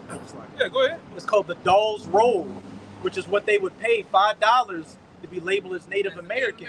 And a lot of them Native Americans, so-called Native Americans that owned them casinos are Edomites. Yeah. And that movie that just came out, the Curse of the Flower Moon, was all about Esau getting with these Gadite women to get their land and their resources. Even that dumb bitch.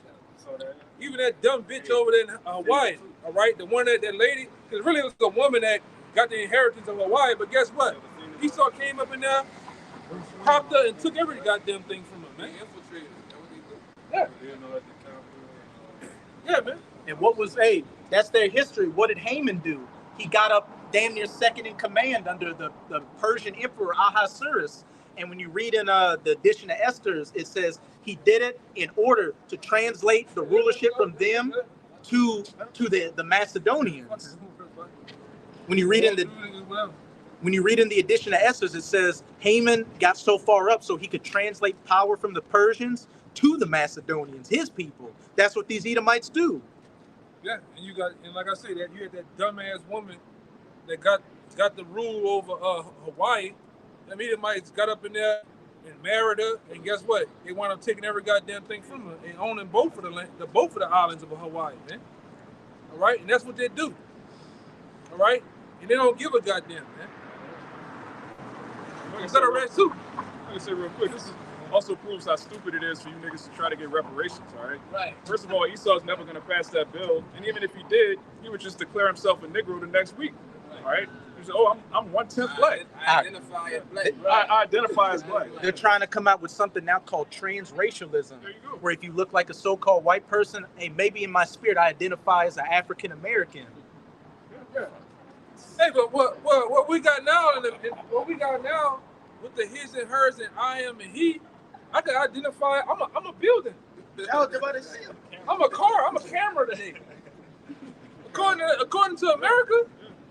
I feel like a bike. But you can't identify as an Israelite. No, you can't do that. No. Huh? It's all because of the LGBTQ. That was the groundwork. Yeah. Yeah, man. And like I said, that's what happens when you deal with the devil. You have all type of acronyms and newspeak, and you can be whatever you want to be here, man. All right. Meanwhile, this devil is still doing what he's doing. He's taking over. He have taken over the goddamn world, man. All right. Did that dude say anything on the comment board? He said anything back? I put the stuff on there for him, but go ahead, brother. The Jew, and little background. The reason those Khazars converted to Judaism is because you had there was a lot of friction in that land along the Silk Road between the Christians and the Muslims, and they didn't want to play one. They wanted to be neutral. So we're Jews. We're not Christian. We're not Muslim. So what? They could take control of the Silk Road routes. Hey, but did y'all brothers? I put it in the thing. Did y'all see? Well, a son. That boy said. You seen what he said? Huh? Mm-hmm. That boy said, "Man, them gutter rats. Y'all set that whole play up of the Holocaust to put yourselves up as the real people of the land, man." Who said that? The president of Syria. The president of Syria. They've been trying to kill him for years, man. Right. We've been a guard unto him. Russia. Yeah. That's right. Yeah. And everybody been knowing, man.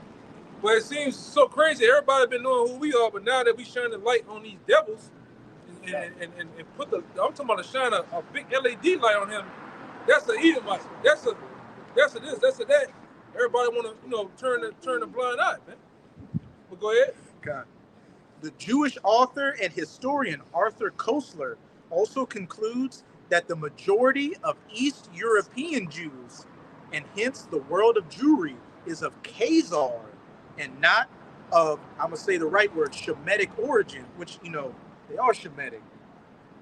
In the beginning of his book, he states, the large majority of surviving Jews in the world is of Eastern European and thus perhaps mainly of Khazar origin. Here it is. If so, this would mean that their ancestors came not from the Jordan, but from the Volga, not from Canaan, but from the Caucasus. Yeah, and they know this, man. And these are their own people. These are their own scholars, their own people that put this book together. And like I said, what the scripture say, the tongue should fall upon themselves, man. And with this book, it definitely have. It has fallen upon them so much to where it exposes them, man. Right along with the prophets, man. Go ahead. On the next page, there is an abundance of ancient place names in the Ukraine and Poland, which, why do you think America's going so hard for Ukraine? Because that's filled up with fucking Amalekites, which derive from Khazar or Zid. As the Khazars left their homeland of Khazaria and migrated north and west, they lost their name and became known as Jews. Their Yiddish language and alphabet is not. And this is why we come up here time and time again and tell you blockhead niggas. You talk about, you come up to us and like, you sure? The Israelites. Yahweh. The Ruach, all that stupid shit. Man, that's not the real language, man. All right, that's Yiddish. And this brother finna go into what the Yiddish is. Go ahead. As the Khazars left their homeland of Khazaria and migrated north and west, they lost their name and became known as Jews. Their Yiddish language and alphabet is not that of the Israelites. It's what? Is not that of the Israelites. It's what? One more time, brother. Their Yiddish language and alphabet is not that of the Israelites. Go ahead. But an amalgamation of Aramaic, a mixture, amalgamation, go ahead. Medieval German, Slovak, yes, and Russian dialects. Come on, man. So why are you talking about Yahweh and Yeshua and all these other characters, man? It's not even the name of the Lord. And like I said, these devils know that. Israel. It gets more. It gets more juicy. More Amy. This magazine isn't getting empty. Historian H.G. Wells, which wrote that book War of the Worlds. If that's the same guy, if you heard of that movie War of the Worlds, that's based off the book written by H.G. Wells. Historian H.G. Wells states the Idumeans, Edomites, were made Jews, and a Turkish people, Khazars, were mainly Jews in South Russia. The main part of Jewry was never in Judea and had never come out of Judea. According to the Jewish Encyclopedia,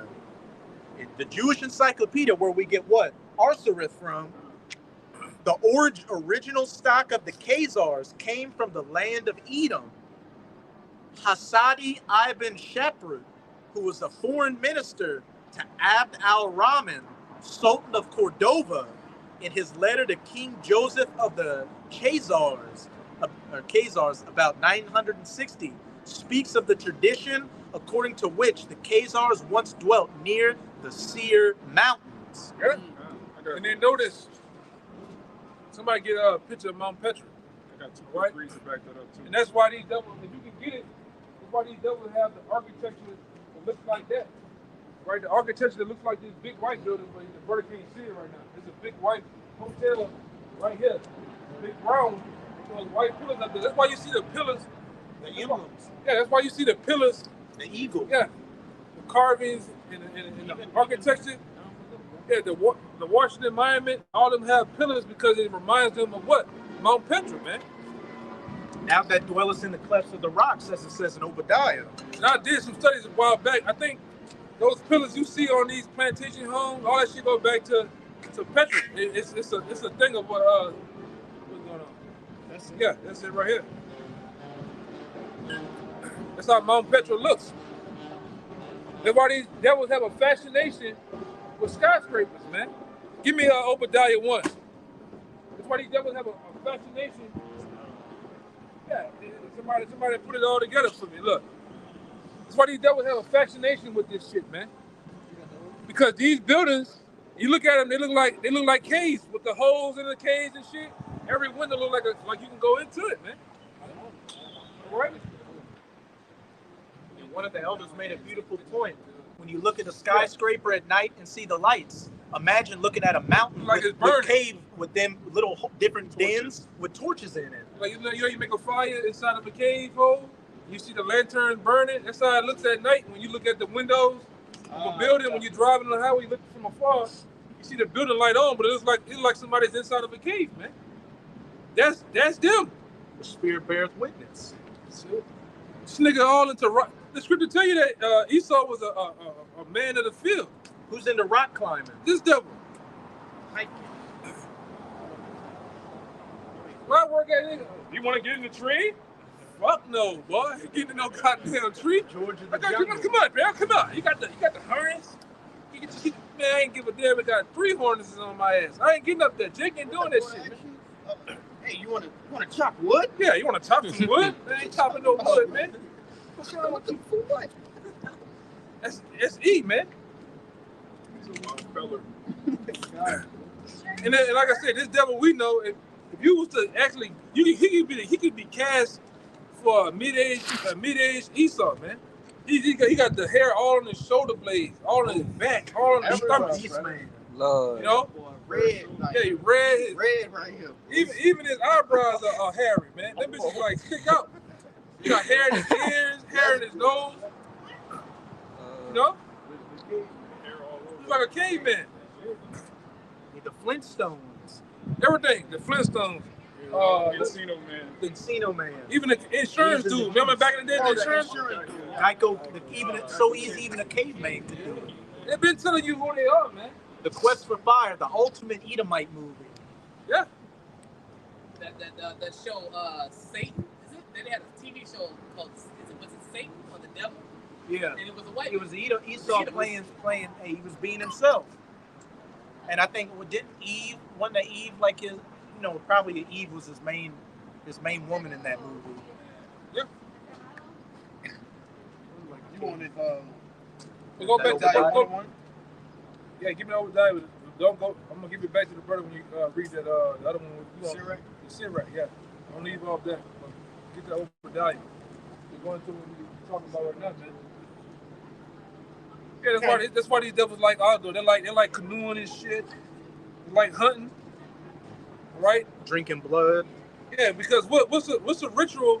Do anybody know the ritual when you go deer hunting? Yeah. Amongst the Edomites, what's the ritual is?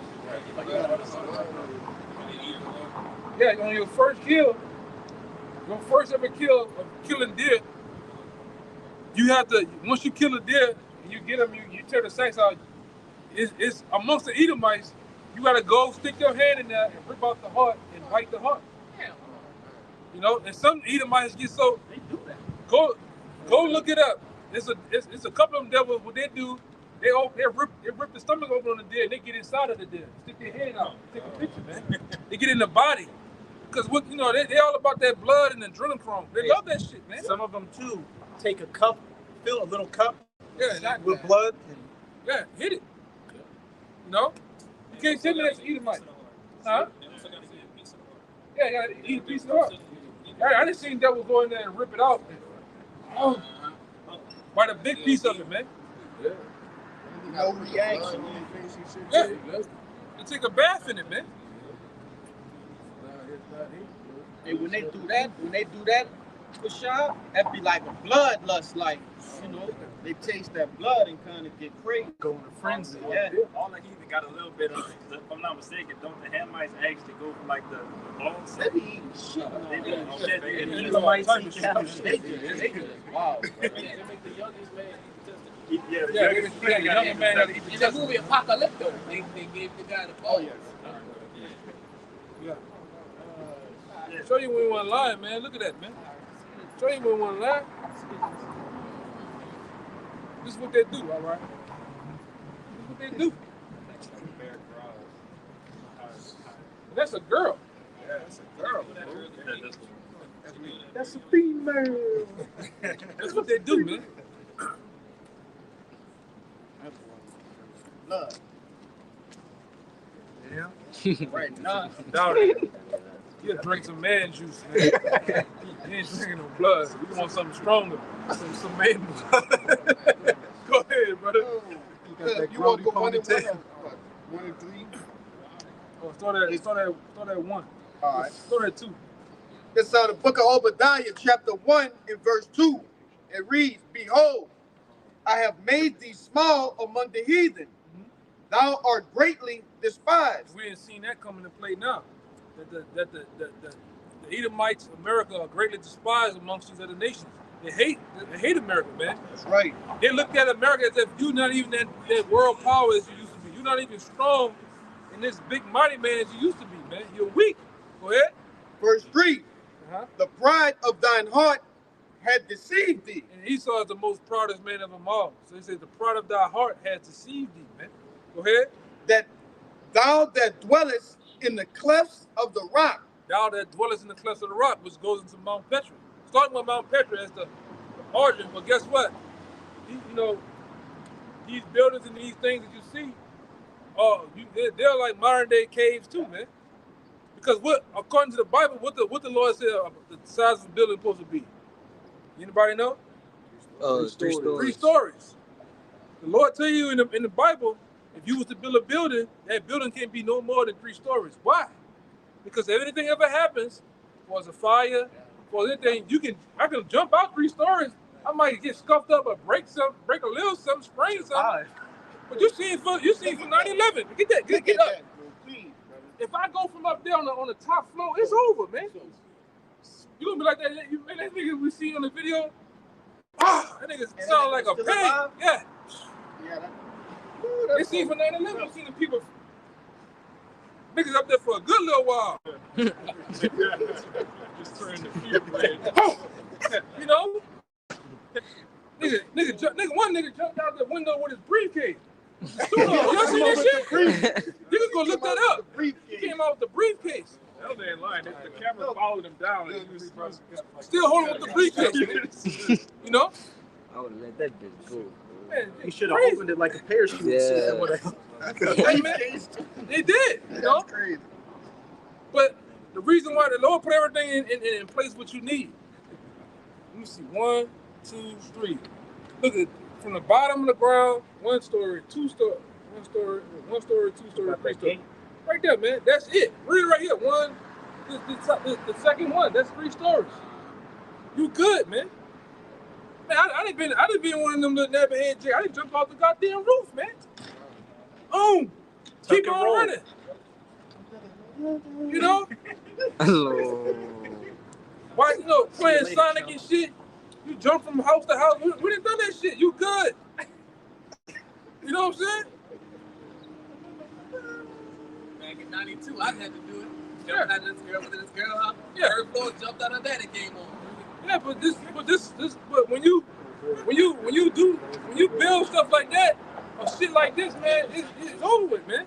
But like I said, but these things remind him of the caves, right? It reminds him of Mount Petra. It reminds him of his living quarters, man. When he was, like I always say, he was picking them lights out his grandmother's hair and eating them and shit. Drinking blood out of a skull, drinking water out of a skull. Drinking blood too. This fucking Edomites ain't shit, man. You gotta understand, these devils are walking like this. You know them apes? They're walking like that, man. Braiding. I got that. They were braiding and shit, man. This is the history. They showed you their true estate in Planet of the Apes, the original ones, because they were running around. They couldn't speak. They were hairy, had loincloths on. That's why every time, man, you notice in most, starting with the Native Americans, how the fuck you don't know to wash your ass, man? They had to show them how to wash their ass, how to survive the winter. Yeah, because your ass was up in the mountains, you was just living like a goddamn beast. All right, you just wilding out up there in them caves, man. Remember that other little one day me was chilling. I showed you that thing. Yeah. You was doing that, E? Yeah, bro. You was doing that. You might have had the paint on your shit. Up in there, echoing and shit. This is devil, man. They still do that. Don't need to make duck calls. Yeah. Yeah, these devils put on a ghillie suit, man. They know how to be animals, man. You know what I'm saying? You look like a caveman. I recently had to work around what that was, Tulane was working around. Mm-hmm. You know, and that's they and they raw as a state. You know, in that college, teenage, man, those rooms.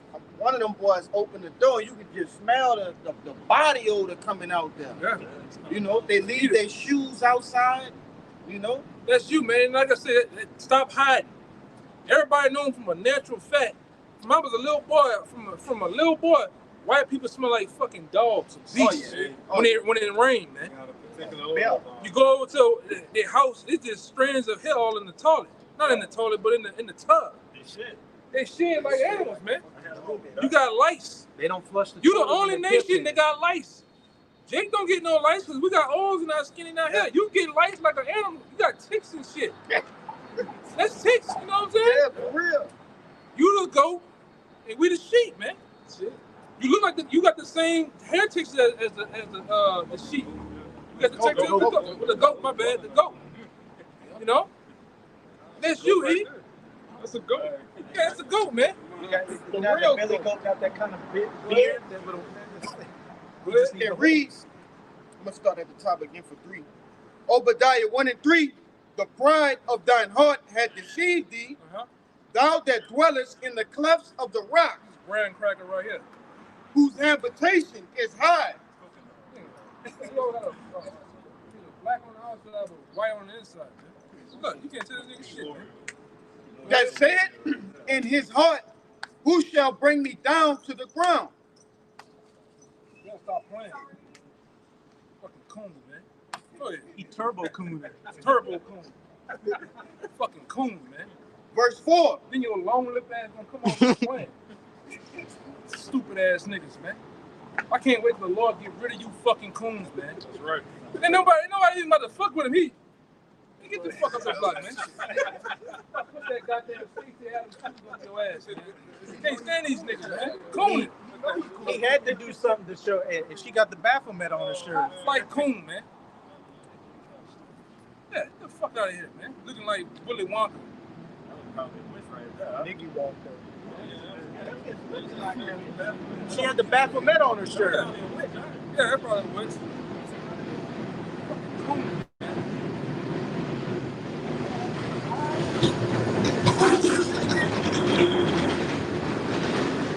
And then the Becky he was with was built like a Gillette razor. They don't feel like a giraffe, man. They don't feel like a goddamn giraffe, like a newborn giraffe, man. Come on, man. All right? But I hate you niggas that get with these fucking white girls and you think you Bob Bark now, man. All right? You niggas think he done made it. Yeah, you know, Ryan Gumbo and that other nigga, Wayne Brady. Wayne Brady, man. He said he had everything sexual now. So. Yeah. I started watching Let's Make a Deal when that nigga said that immediately. You should watch I'm a pansexual. Yeah, man. But you know that nigga into some erotic shit. He probably put all type of they torment his bowels. I'm talking about they do all type of shit to a nigga like that, man. He can't go back from what they do to him. Go ahead. Verse 4, it reads, though thou exalt thyself as the eagle, which we see, eagle is the main staple. Rich, that eagle is really not an eagle. That eagle is really a phoenix, man. That's right. Because they love the phoenix too, because they feel that they was the ones that rose from the ashes of them being brought down, man. The rebirth, the renaissance. And that's why a lot of times you watch, you go into a lot of the different period times of Esau using the eagle. A lot of times that eagle has two heads. Going both ways, man. All right, I think that other guy, remember I showed y'all, I think Caesar, Alexander the Great, when he was born, Almond Norman happened. Yeah, that was it. Almond Norman happened even with him. At the birth of Alexander the Great, you had his mom and them in the house, and then guess what? Well, guess who landed on top of the roof? 2 eagles, man. All right? I mean, shit. That's a torch with wings. What? The phoenix rising from the ashes. Yeah. And they got all these artifacts, all that. Like a lot of times, even throughout New Orleans, if you see pine cones, that means something. You see this other guy, Green Man. You see Green Man. You know, even the Florida Lease. The Florida Lease is a symbol of slavery, man. Slavery, that's right, man. All right, that's what they used to brand the slaves down here with when they were runaways, man. When they was the ones bucking up, they used to put it in the middle of their forehead on their thigh, man. Go ahead. Verse 4, in the middle of it, it reads, and though thou, I'm gonna just start over. Though thou exalt thyself as the eagle, and though thou set thy nest among the stars, thence will I bring thee down, saith the Lord. One more time, Bible shot. Though thou exalt thyself as the eagle, and though thou set thy nest among the stars. And what's the nest that he sets amongst the stars? According to Isaiah the 13th chapter. It's his space station, man. It's satellites and his different cameras, man. That's him setting himself up to be over the sons of the Most High, man. The dew of heaven. Right? And so he can watch every goddamn thing. That's right. Right? This double guy, he got satellites up there in the heavens. He can see us right now, man, live. They got back. Well, I don't know if they're doing it now. Used to have a Google. I used to fuck with it in Houston. A Google that they could actually see us right now.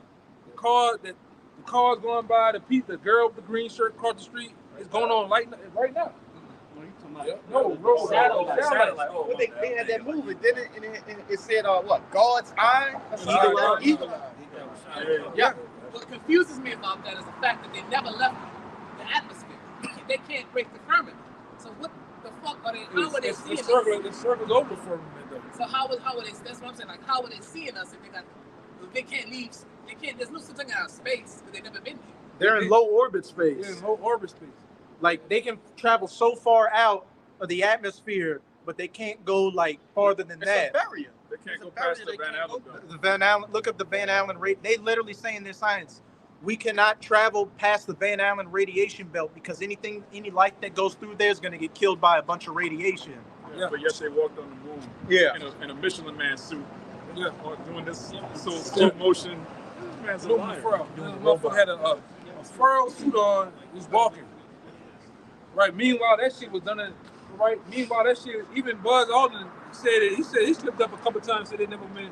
This shit was done in the studio, man. Right. They said that dude, Stanley Kubrick, directed, the Apollo moonwalk, and he made that movie 2001: The Space Odyssey. Which, when you watch that movie, that shows Esau rise to power because of.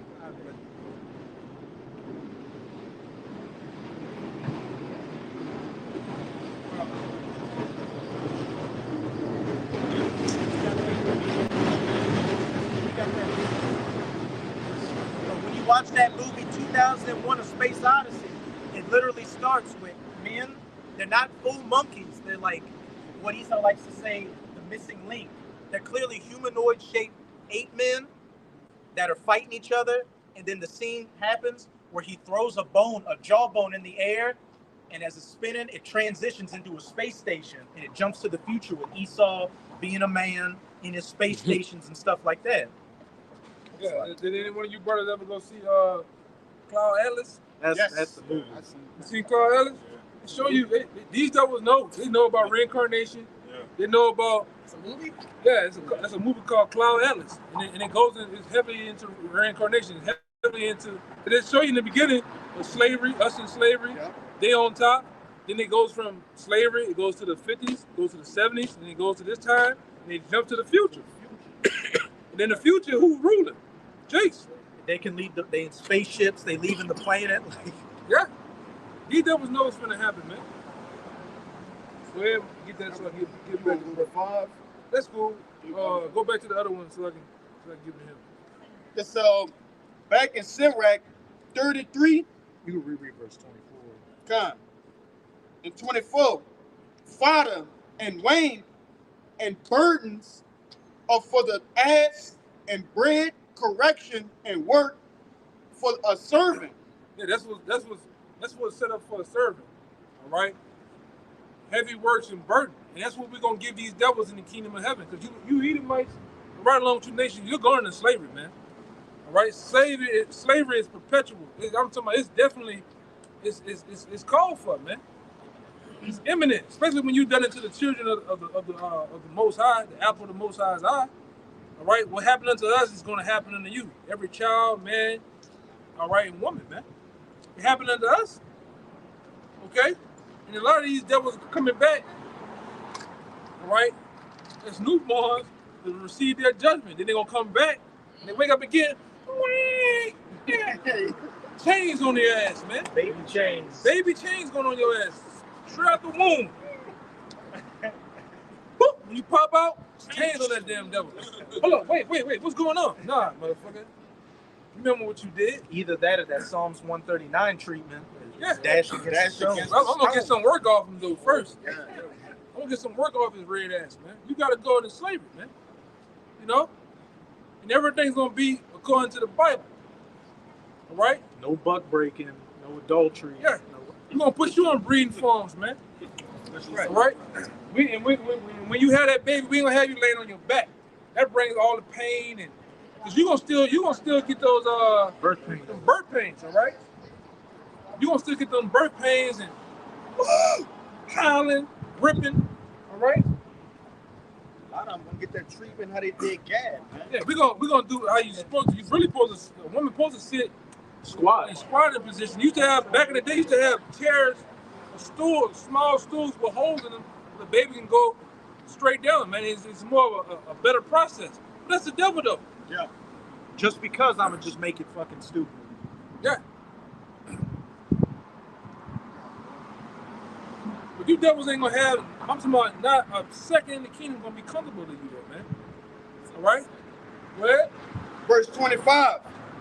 If thou set thy servant to labor, thou shalt find him rest. Yep. But if thou let him go idle, And that's what happened to our foreparents. They let them go idle in them goddamn mountains. And them niggas on the walls.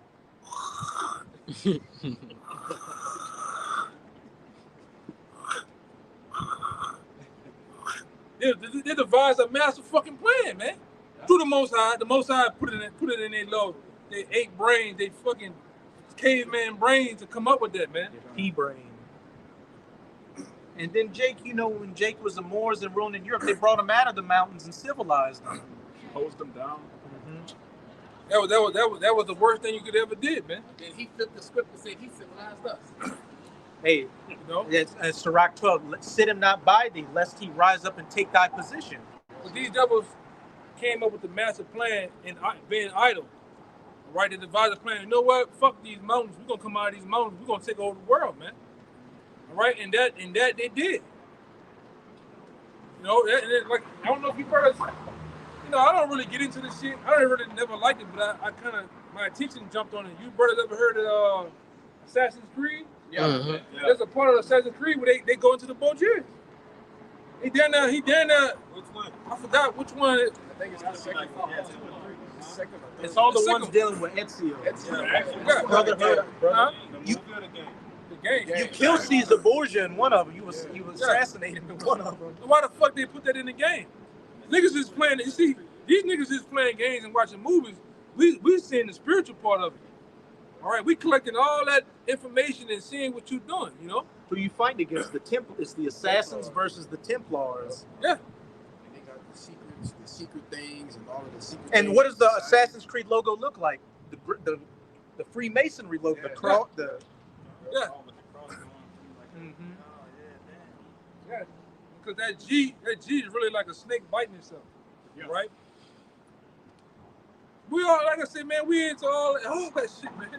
You know, go ahead, bro. It's so much information and it just goes on and on. Go ahead. It reads back in 25. But if thou let him go idle, he shall seek liberty. And that's what happened. That devil sought liberty, man. He came out and he came out and from the beginning he ruled with an iron fist, man. All right. So much that he you know, he took over us. He ruled over us now, man. Go ahead. If I could just make a quick point, that's why you be having Jakes that have these jobs that give them a lot of idle time. They get in trouble a lot. Because you got to be, you know, occupied in your work. That's how, you know, you're not going to get in trouble. Obviously, I'm talking about, you know, Jakes of the world. All right, but this even this work, you got to, the scripture tell you about, the scripture talks about, all right, keeping your head down and doing your work, doing the work quietly, man. You got to stay active. Constantly doing something. You got to be doing something. And that something got to be spiritual. You can't mix a whole bunch of carnality, a whole bunch of leisure time with, and this much is the truth. At some point, you're going to run into trouble, man. All right, go ahead. Verse 26, a yoke and a collar do bow the neck. Yep. So are tortures and torments for an evil servant. Right, and that's what's coming to Esau Edom, man. Tortures and torment for an evil servant. You're going to get put in your proper place. The scripture tell you that, their dwellings is going to be holes in the ground, man. Right, we're going to put these devils in pits. All right, you're going to have them Hamites. All right, as the taskmasters ruling over your ass, man. All right, we're going to do all that, what you done. We're going to put you on ships. Yes. All right, breeding farms. We're going to do everything you've done to us. And more. That's right. And more, man, because the Lord gonna have us probably being, superior minor masters over you, man. Meditating terrors. You know? Go ahead. Verse 27, Send him to labor, that he be not idle. Yup. For idleness teacheth much evil. That's what happened. We gonna send this devil to a full time of work. Yeah. The only time he gonna have rest is on the Shabbat, man. Like I always go to, but when that Shabbat over with, boy, when that sun or whatever go that way, they go down, we gonna be like this, boy. Back on your ass, man. Get that siren go.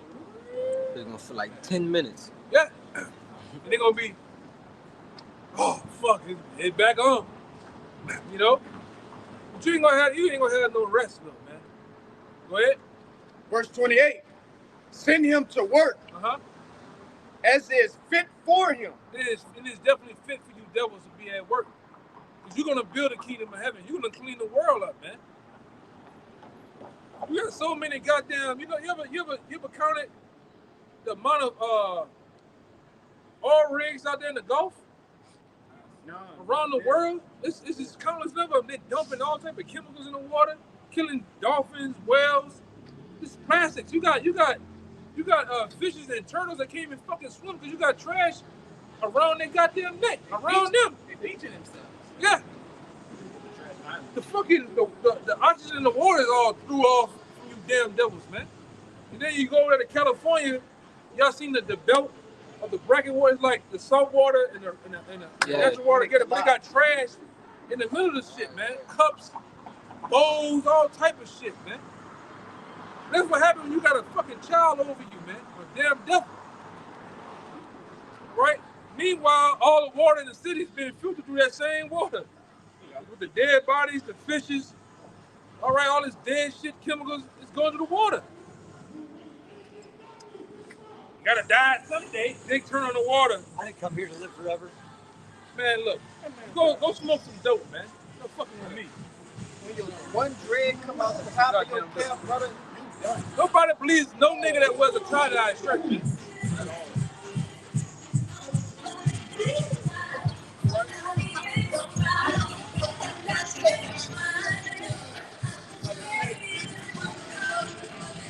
They had an article that just came to my phone a little bit before our camp started. And, you know, even though we follow the dietary laws, it says which one of your favorite seafoods can be affected by forever chemicals. Now, we understand what, crustaceans are used for. So if the crustaceans can't break down the pollution, what the pig can't break down. It's like, what the fuck? And now we got an article this week. This nigga putting cocaine and antidepressant medication in the goddamn salmon. This nigga, because he do analytics, he know Jake loves salmon, man. This nigga know that, man. The apple cider vinegar. Jake seasoned the bitch up, put them 2 lemons right there, you know? Rosemary on that. You know? Jake put the asparagus and he got Jake the fucking pot. This nigga know Jake eat that salmon, man. All right, but he goes and pollutes it on purpose, man. The apple cider vinegar, which Gil Bates bought. Yeah, you don't even want to taste or drink that, man.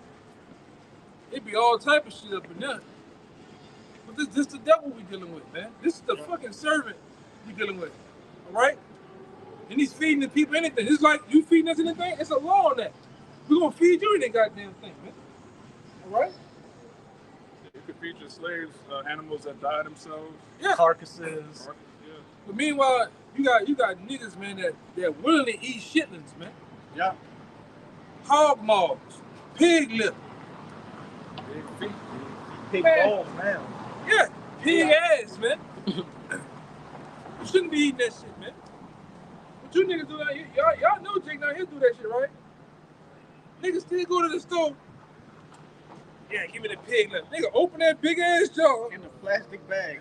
and dip them tongues in there and take that pink shit out of there and put it in the goddamn Chips. the chips, man. Chips. Especially if you get the pork fries. Pork yeah, rinds oh, too, man. Crack. Yeah, the crack. Yeah. I remember in the world, I ate that shit one time. It's a nigga lip. It's a nigga whole lip. I said, oh, fuck that. If I say the truth, I was already kind of We ain't know a lot of that bullshit before the truth, brother. I looked at this shit one time. It had like hard hair. Oh, you all good, my man? You good? You know? It had that shit going. I said, oh no, can't do this no more. Huh? Off the site. When I looked at a pig lip and shit like that, I'm like, you should eat it. They see Pig feet. This shit is ridiculous, man. Go ahead. Back in 28, middle of 28, it reads, if he be not obedient, put on more heavy fetters. That's what we're gonna do. We're gonna put on more heavy fetters for you devils. The truth to tell you, if you don't come up to the different feasts, all right, that we have, the Lord said he's gonna send a drought through your land, man. We're gonna really stick it to you devils. And he put that there because you will know it somewhere in the time frame of the kingdom of heaven, they're gonna fuck up. That's what the slaves do. We're gonna play with your mind. We're gonna have you like cooting and shit, trying to run through them. I'm free. Dumbass back. You're gonna wake back up. Your conscience is gonna go back up, and you back in the quarters, man. See, I'm gonna do the whole get up.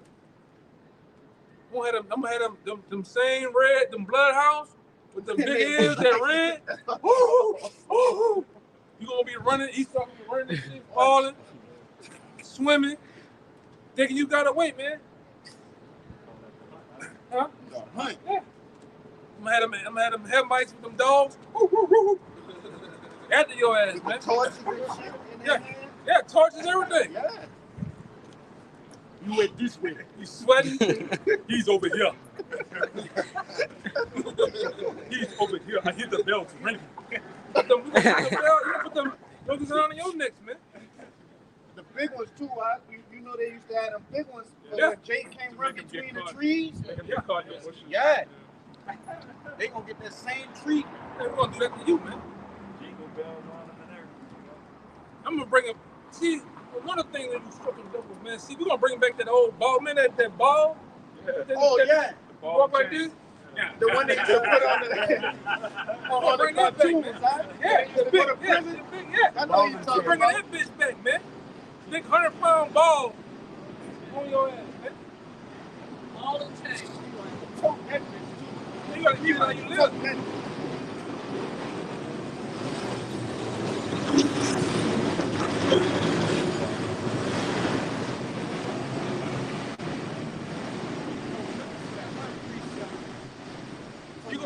You gonna till the land. You gonna do things. This is how people did, man. Pick cotton. Cause it's a hard thing. You know, pick cotton ain't no easy shit. That's why they made that. That's why they made that brand called Red Monkey Jeans. What made the monkey red? Who is the monkey first? Us. What made that monkey red? Picking that cotton, man, and the cotton slicing your hands up. Blood on the leaves. Yeah, you devils gonna pick cotton. You gonna just like down here in Louisiana, known for sugar cane. You gonna do all that, man. But it's gonna be done in the kingdom of heaven. And the kingdom of heaven is not gonna be pretty to you nations, man. All right? Especially you Edomites, man. All right? Especially you, I can't stand you goddamn Arabs too, man. God. Ishmaelites. Between Ishmael and them fucking Hamites, you to like the top nation. You like the top nation I can't stand, man. You know? And the brothers got their own ones they really despise, but I really despise you, man. You know? Go ahead. That was it in Is it on that? Sin right, Yeah, was it on that? You got the information you had? Con. Yeah, go ahead. You got it, brother. You give me Jeremiah 13:16. Holding it. You're holding that? Con. Well, you can get me Psalms 149. You start at verse 4 and read to the bottom. Which one? Jeremiah 30:16. Because, hey, you know, the Spirit, hey, we had that one Edomite come up telling him, hey, he was going into slavery. And the Spirit's just on, hey, the punishment of you Edomites, which what? With the chariots, the curse that cometh over the earth, that's going to usher in. YAHAWASHI coming in the chariots is the end of this kingdom and the beginning of our kingdom, the kingdom of heaven. It's the book of Jeremiah, chapter 30, verse 16. Therefore, all they that devour thee shall be devoured, and all thine adversaries, every one of them, shall go into captivity, and they that spoil thee shall be a spoil, and all they that prey upon thee will I give for a prey. Point blank, period. Everything, beginning with you Edomites and you heathens, did to us. You spoiled us. We were a prey unto you. You know, you led us into captivity, all that. What? It's going to happen to you. And as it says in Revelation 18, do double unto them as thou didst unto you. You Edomites, you heathens too, are going to get double what was done to us in the kingdom of heaven. But as the elder brother was saying earlier, all in righteousness. There's going to be no freako shit. But hey, it's still going to be a hard, laborious captivity that you're going into. Yeah, we're going to do everything, man. Like, when it comes to like how you lynched us, you left us out for days at a time to the flies and the insects were eating us, man. So we started to decompose. We're not going to do you that. We're going to hang your ass, and before, according to the Bible, before sundown, we're going to put you up. If you know, we're going to put you up, man. Is it safe to say, Elder, that the other nations going to get, compared to how we're going to treat Esau, Edom, they're going to get a little bit of a break because we're going to be so hard on them? No, they're going to be focused more on them. We're going to get their ass, too. Yeah, they're going to get it. They're going to get it. They probably, I don't even want to say no leisure. Like, because the thing about it, even when Esau is gone, we're going to still be over them. Just because we put you over, just because we set you back to where you from, don't mean we not ruling over you, man. We're going to do them how they done us. We're going to tax you. We're going to tax them, follow the law. Yeah, you're going to follow the law, tax you. We're going to still be over you, man. You know? If I can add to you, how too, also answer your question, like I said, they still not going to get it right either. They going to be in the flesh, so they still going to fuck up. All the heathens still going to fuck up in some type of way. Yeah, because just like you got the court system here, you fuck up out here on the streets, they gonna fuck up on a daily basis. Like, just say a brother in particular, one of you brothers, like this brother, he might be a judge. When he goes in the court, all right, you know how they do the court? Oh, you just, all day, you just weighing the balance of each might. What he did? He stole, cut that nigga hand off, man. You know what I'm saying? Boy, I did what? He got caught in the act doing what? Oh, send him to Leviathan, man. You know, you're gonna judge him. According to the law. Cockroaches? Let them pass. Let them do whatever. Now, I'll just step that back. Just so you can pay attention, you heard me? Just let them do whatever they want to do. They want to go that way, whatever. Let them do whatever they want. Yeah, what the elder brother was saying earlier, with that is in Zechariah 14. If they come not up and worship on our feast days, we're going to send plagues and droughts and angels on them to judge them. So this still, like, you know how we go off on this side because we don't have the law, statutes, and commandments in us? They're going to be like us on this side, and these bodies, you know, given, you know, to the, you got it? Given to the flesh and stuff. But, you know, they're at least going to have a respite because the law is going to be established in the earth. So it's not going to be like us on this side to where we try to do right, but the whole society is against us. Like, hey, y'all need to go watch this. I don't know why we always reference movies, but it's going to be like the, this brother seen it. It's going to be like the kingdom almost going to be like the movie Old. You ever seen the movie Old? O-L-D? Yeah. Well, for us, that's righteous, we're going to bring back the kingdom. Right? Like on that island, a woman get pregnant, she was having kids, man. And then kids are growing up fast too. Like, yeah. And like I say, it's gonna be like that island almost, man. All of the different things, the fruits and everything. It was some of them it nourished them.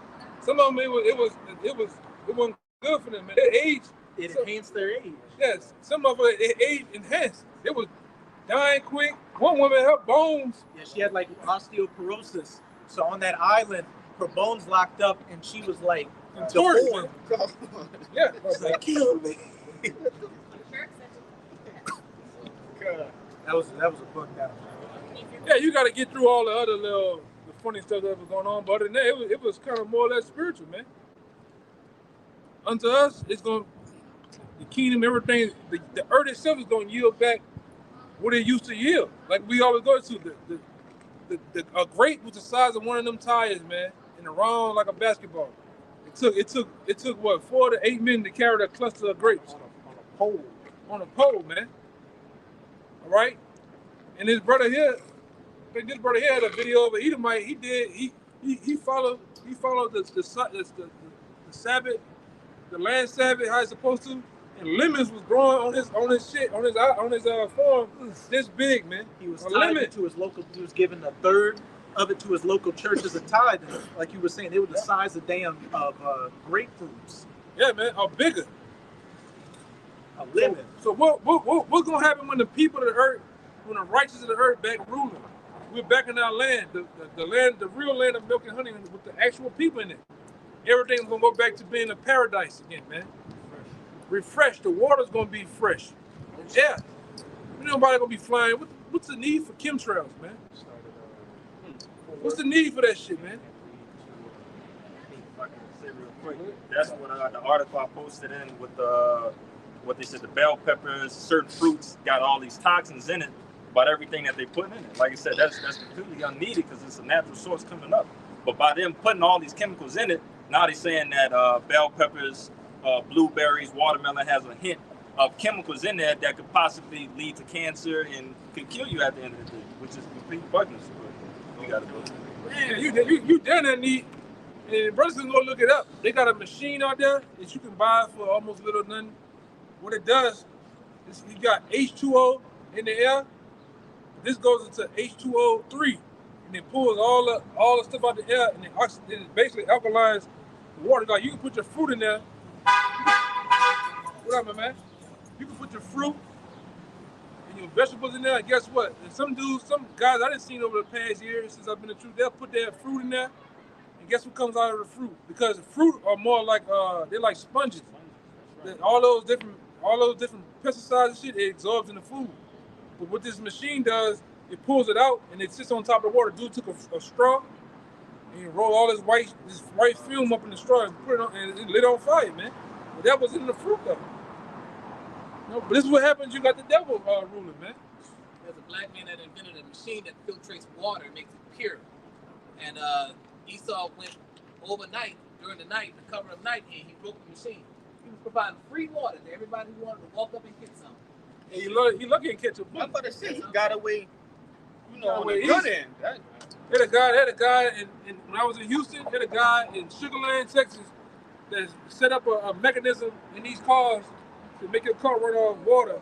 And he caught a bullet in the head in the driveway. All right, and it's been more than one guy that come up with setting up the cars that run off water. It don't end so well for them. They get a hole put in the head like a dolphin, man. And Esau don't give a damn. Because you went into it, Esau to set up this patent system as a way to snatch inventions, man. Yeah. All right? Real quick, Jack Daniels, that shit was stolen. Jake came up with that. Black man today. Taught him right? The different recipes for KFC. Ain't no fucking white Edomite with an all-white suit on and a black tie come up with fucking season. Like I say, KFC, the black woman, her name was Miss Childress. That's who he got. He stole the recipe for KFC from a black woman named Miss Childress. Yeah. And he never gave her family any compensation from no. I mean Popeyes too. Popeyes. The recipe for Popeyes got from a Jake, but they never gave the family any recognition or anything. Yeah. It's a goddamn devil, man. Ain't no fucking way. Some white hair, white suit wearing ass, black tie wearing tight white pants. Tight ass white pants. Don't even season their food. Yeah. And making goddamn potato wedges as big as your goddamn thumb. Ain't no goddamn way. Wasn't even a kernel. He lied about that too. Yeah. Yeah. This bullshit. This nigga steals everything. Everything you see, the stoplight, the radiator, the air condition, the heart machine. Internet. The internet came from Jake's, man. This nigga haven't got nothing. But I'm gonna say this too though. It's a website called ATTC. It's a disease website with all the different diseases of the world on there. When you go on there, you look at the founders and the patent holders. For that, guess who owns the patent to the small head virus? America. The Rothschilds. No, they got the package on there. the Rothschild Foundation. All right? But nobody, on the medical industry. he owns it, man. If he owns that, you don't think he owns that facility in Atlanta? The C to the B to Come on, man. These niggas the ones dishing out the shit to people, man. Nah, all them small head babies should be grown. You don't see not one of them niggas, man. All them Ebola black ass Africans, I ain't seen a nigga with Ebola yet. Come on, brother. It's all bullshit. Niggas just rotting away in the bedside. The baby's head this small. Yeah. This nigga just got a baby. This nigga baby head about the size of this, man. Watch this stupid motherfucker. He coming up all this fucking. We got a precept to back you up. Yeah, go ahead. It's out of the book of Job, chapter 13 and 4, and it reads, "For ye are forgers of lies. Ye are all physicians of no value." Yeah. Hey, basically just backing up what the elder said, man. All right? Hey, all of this shit is a bunch of a web of lies, man. It's a racket. You know? Court is a racket. War is a racket. All this is a racket, man. And these people out here, these Americans, they feed into the racket, the drama, the bullshit. You notice in the last 15 to 20 years, all of a sudden this new thing called gossip came about in the internet. It's to stay in everybody's business. Meanwhile, Jay-Z's on a yacht eating a peanut butter jelly sandwich. Okay, he dicking his nose. He shaved. It's all a big thing. With that one punk, Perez Hilton. He was one that started that shit, man. Reality TV was started by who? The guy they used was Flavor Flav, man. They wasn't doing that shit. Remember the Flavor Flav show? Cause all you black motherfuckers hooked onto that shit, man. With a nigga with a clock, a black ass nigga with a clock, man. Gremlin looking nigga. Yeah. Flavor Flav. Nigga like he died last week.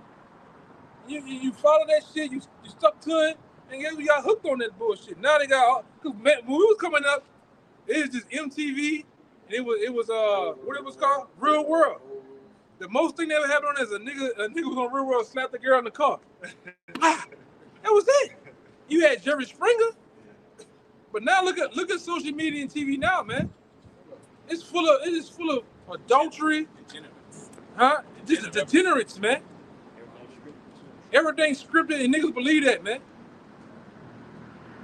Big Brother done turned into some big shit. Survivors turn into some big shit. You got people into that shit, man. Naked and alive, man. Naked and afraid. Naked and afraid. That's Esau shit, man. Come on, man.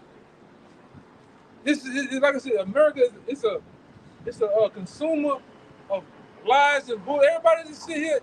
Nobody's really making nothing that's authentic anymore. Nobody's making anything handmade. Everything is just pushed to you. What's going on here? Whoa.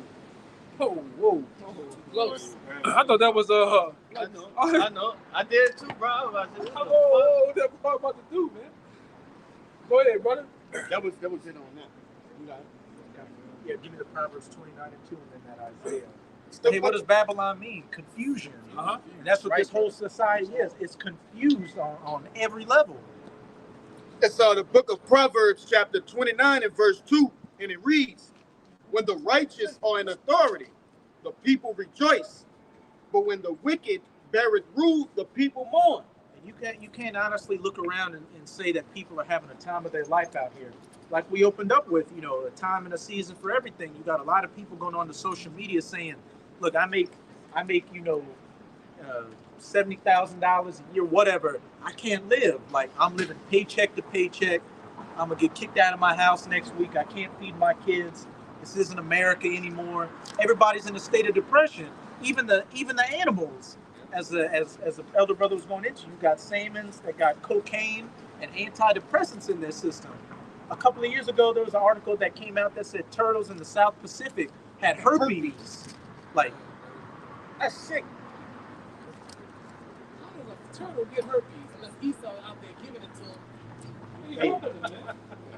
That nigga deep sea diving humping them, man. That's what he doing with the scuba shits on, man. Come on, humping. That nigga just humping, brother. That's why they run from that nigga, man. Why you think the sharks don't go down there? The nigga be down there with the sharks don't do that nigga nothing, man. That nigga be sexually harassing the sharks, man. Hey, man, Job said don't trust that nigga with the animals, man. I would not trust him around my dogs, because we know how he get down with the dogs. This nigga's a freak, man. The so-called white man is a fucking freak, man. A freak of nature, man. Oh, man. He gonna sleep with the dogs. It's a known fact. The white woman gonna sleep with the dogs. It's known facts of you white women out here putting that peanut butter, putting that tuna fish on that monkey, man. You let them animals come through. You wonder why that big ass Great Dane, he just happy to be around this bitch. Big ass Great Dane. Fucking, I'm like a little bit too close to your dog, man. Always trying to smell everybody's crotch. Yeah. Hey, you fucking around, man. At one dude, we did a job over there on, with the big ass mastiff. Yeah. He had some sort of eye lice. He telling me how he got it. He's like, oh yeah, I let my dog I kisses my dog. I'm like, oh, yeah, man. Man got eye lice. The lights transferred from the dog eye to his eye. Nah, you so messing how close around, you man. is to the dog. You messing around, my man. You on some R. Kelly shit. Yeah, you on some Diddy shit. You got dog crabs. Yeah, you know, these niggas is freaks, man. But this is what you get when the wicked bears rule. The people mourning. That's right. Why do you think that with each passing year, suicide rates go up, drug addiction, alcohol, like everybody just ready to go. They just don't know how to, but the Most High going to give them a helping hand very soon. Oh, yeah.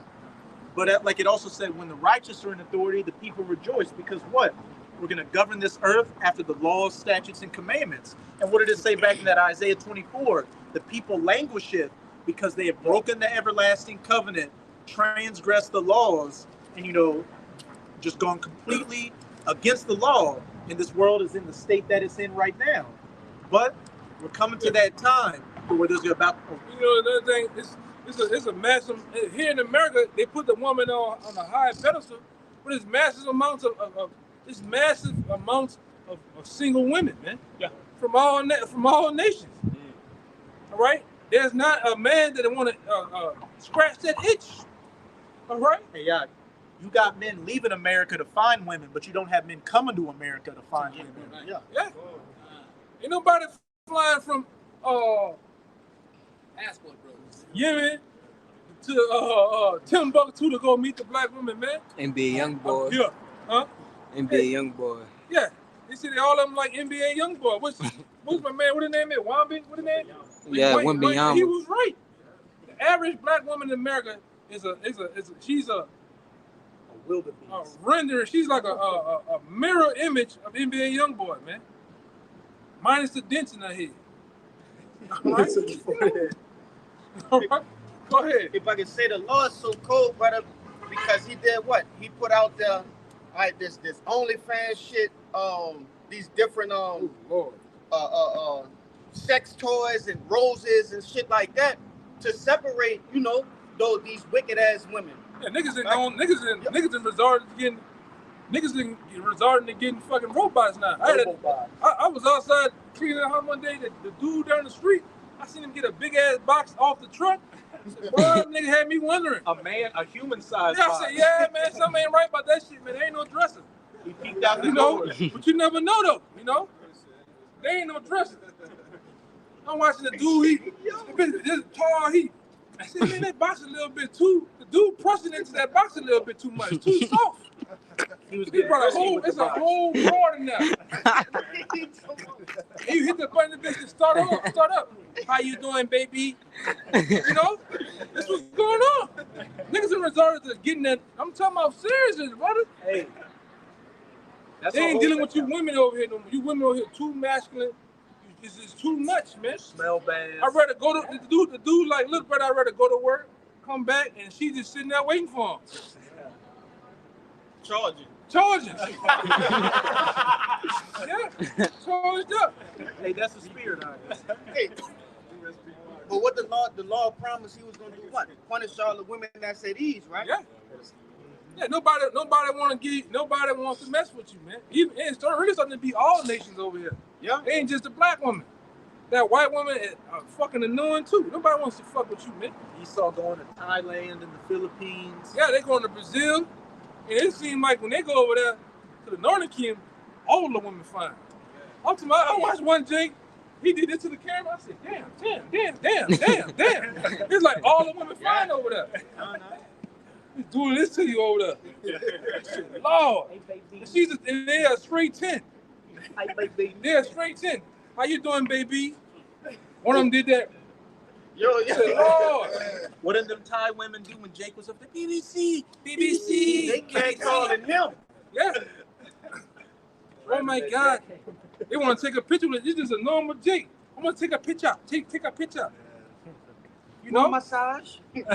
Over here, you even look at one of these, the average New Orleans woman thinks she the shit, man. Oh, she is shit. She's not the shit, but shit. She's shit water. You got to be out of your goddamn mind to deal with these bras in the society, man. And these women are so proud of, like, I remember once I walked into a restaurant to ask them, hey, is your bathroom open to, public thing? And when I was walking up to her, she started getting attitude like I was about to ask her out. Like, all these women think every man that want to talk to you is trying to hit on you. Yeah, nobody want to hit on your ass, man. You know, they had they conducted a poll recently, and they took data from all the dating websites, and they said of all the people that get swiped, they tracked the amount of right swipes. If you swipe right, you like the person. If you swipe left, you don't. So they said of all the data that they gathered, they said black women is the one demographic that gets swiped left on the most, more than any other race of women. Praise ye the Lord. Exactly. Let the church say amen. Yeah. Because when you start dealing with them, what happens? You find out they bipolar, they schizophrenic, they got all type of shit on them. All right, then they crossed over to all type of other sides, man. All right. They play both sides. They play both sides and upside down. It don't matter. And the elder brother Manata Zakba from South Carolina just did a video with this Eve that posted an image saying, my man was wanting some pizza. That's probably the man that wanted some pizza. She was saying, my man wanted some pizza, so I got my work side to pretend like he was a Uber driver to bring pizza. And then when I went to the door to answer it, I pretended like I got the receipt, but I gave him a passionate tongue kiss and then told my man to tip him good. And he said her man gave him a 50 tip and dapped him off. And then she said, oh, we had pizza free on my man. Like, man, and gloating on this shit. That's Babylon for you, though. That's man. what you get when the wicked beareth rule, because what did Esau do? Feminism, give women rights. Now all these women out here are assed out. They stink. Yeah. They got bad breath. They want to be like this brother we had a conversation a couple months ago. If a man already don't want to be with a man. So if a woman trying to be, but a man still has a purpose. He can work. He can increase his value. But if a woman trying to be a man, that's like a golem. That's just a being, like a useless thing. Yeah, there's no point. The only reason women were created was to be helpmates to men. So if you're not a helpmate to a man, what's the purpose of being on our planet? Yeah, they really don't have to do much, man. Just sit around, cook, clean, whatever like that. They don't have to do much, man. They really reap the benefits of every damn thing, man. No? You come through, my man. Hey, you come through. That fucks them up right now. They don't like to hear that. Y'all ain't really gotta do much. Hey, but every time I'm working and I go to these big multi-million-dollar mansions, oh, you can go in. I'm just gonna go play tennis. I'm just gonna go shopping. You ask a black woman about being a stay-home woman and watch what happens, man. That's oppression. You ain't trying to hold me down. Make your own sandwich, milk. Yeah, but when you deal with Mother Nature, they don't mind. They don't mind being a stay-at-home mom, man. All right? But that's how backwards it is over here. the average woman ain't feminine, man. I want a woman that when she walks, she got them two hands like this. Oh, let me get that for you. And that hand, you know what I'm talking about? Feminine, this is feminine, man. Hey, man, feminine turns a man on.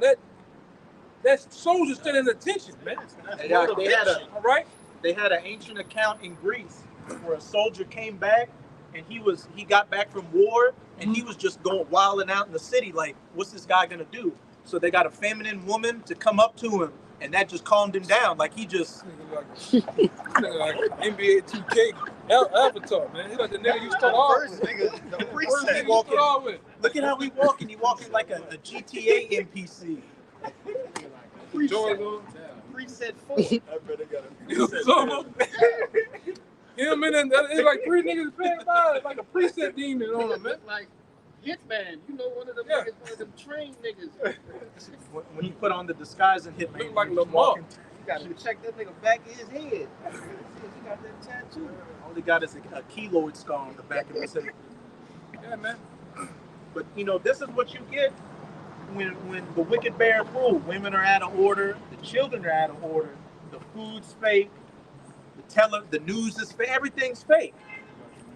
You got one? Then we'll get that Isaiah 14. So the first book of Maccabees, chapter 1, verse 7. Yes. So Alexander reigned 12 years and then died, and his servants bare rule, every one in his place. And after his death, they all put crowns upon themselves, so did their sons after them many years, and evils were multiplied in the earth. Yeah, evils was multiplied in the earth, man. All right, starting with orgies. The orgies was kicked off, man. All right, you had all them niggas, them same niggas today was back. Diddy was back there. Kevin Gates was back there eating booty. All them niggas was, you know, doing their thing, man. All right, that's because when you watch, y'all need to watch Sparta, man. Spartacus, man. You need to watch Spartacus. Spartacus went deeply into that, all right? Because they'll come through breaking shop when that shit was going on. Them different parties they had, the Spartans coming through killing their ass, man. That was Jace, all right? The Spartans could be found in the Apocrypha, man. Those were Israelites, man. They even had a book, cartoon book, 300. The 300 book, and they show you that they had blacks and Latinos as the Spartans in that book, man. With braided hair, bushy beards. Yeah. In a dark, broad noses and a dark complexion. And those Spartans, there was some bad boys, man. They went, all right, and they was men of honor. They were warriors, man. Yes. And they went for that bullshit. All them goddamn, you Edomites are known for that shit, man. Orgies. That's why you have all these Hollywood parties, man. Got a bunch of doors you go in. I ain't go to left or right, nigga. I went straight. No, nigga, you still was in there. You was at the party. Drop your cell phone off in the front door and shit. Sign an NDA. Yeah, man. A gag on clothes, all type of shit be going on, man. That's why you can't. Once you wake up and see, damn, I gotta do all that to be a basketball player. Damn, I gotta do this to be in the NFL. Man, I don't want that shit. I don't want that shit, man. Yeah, the problem is how many poor niggas from the hood gonna turn out 15 niggas. You see, so they always end up doing it.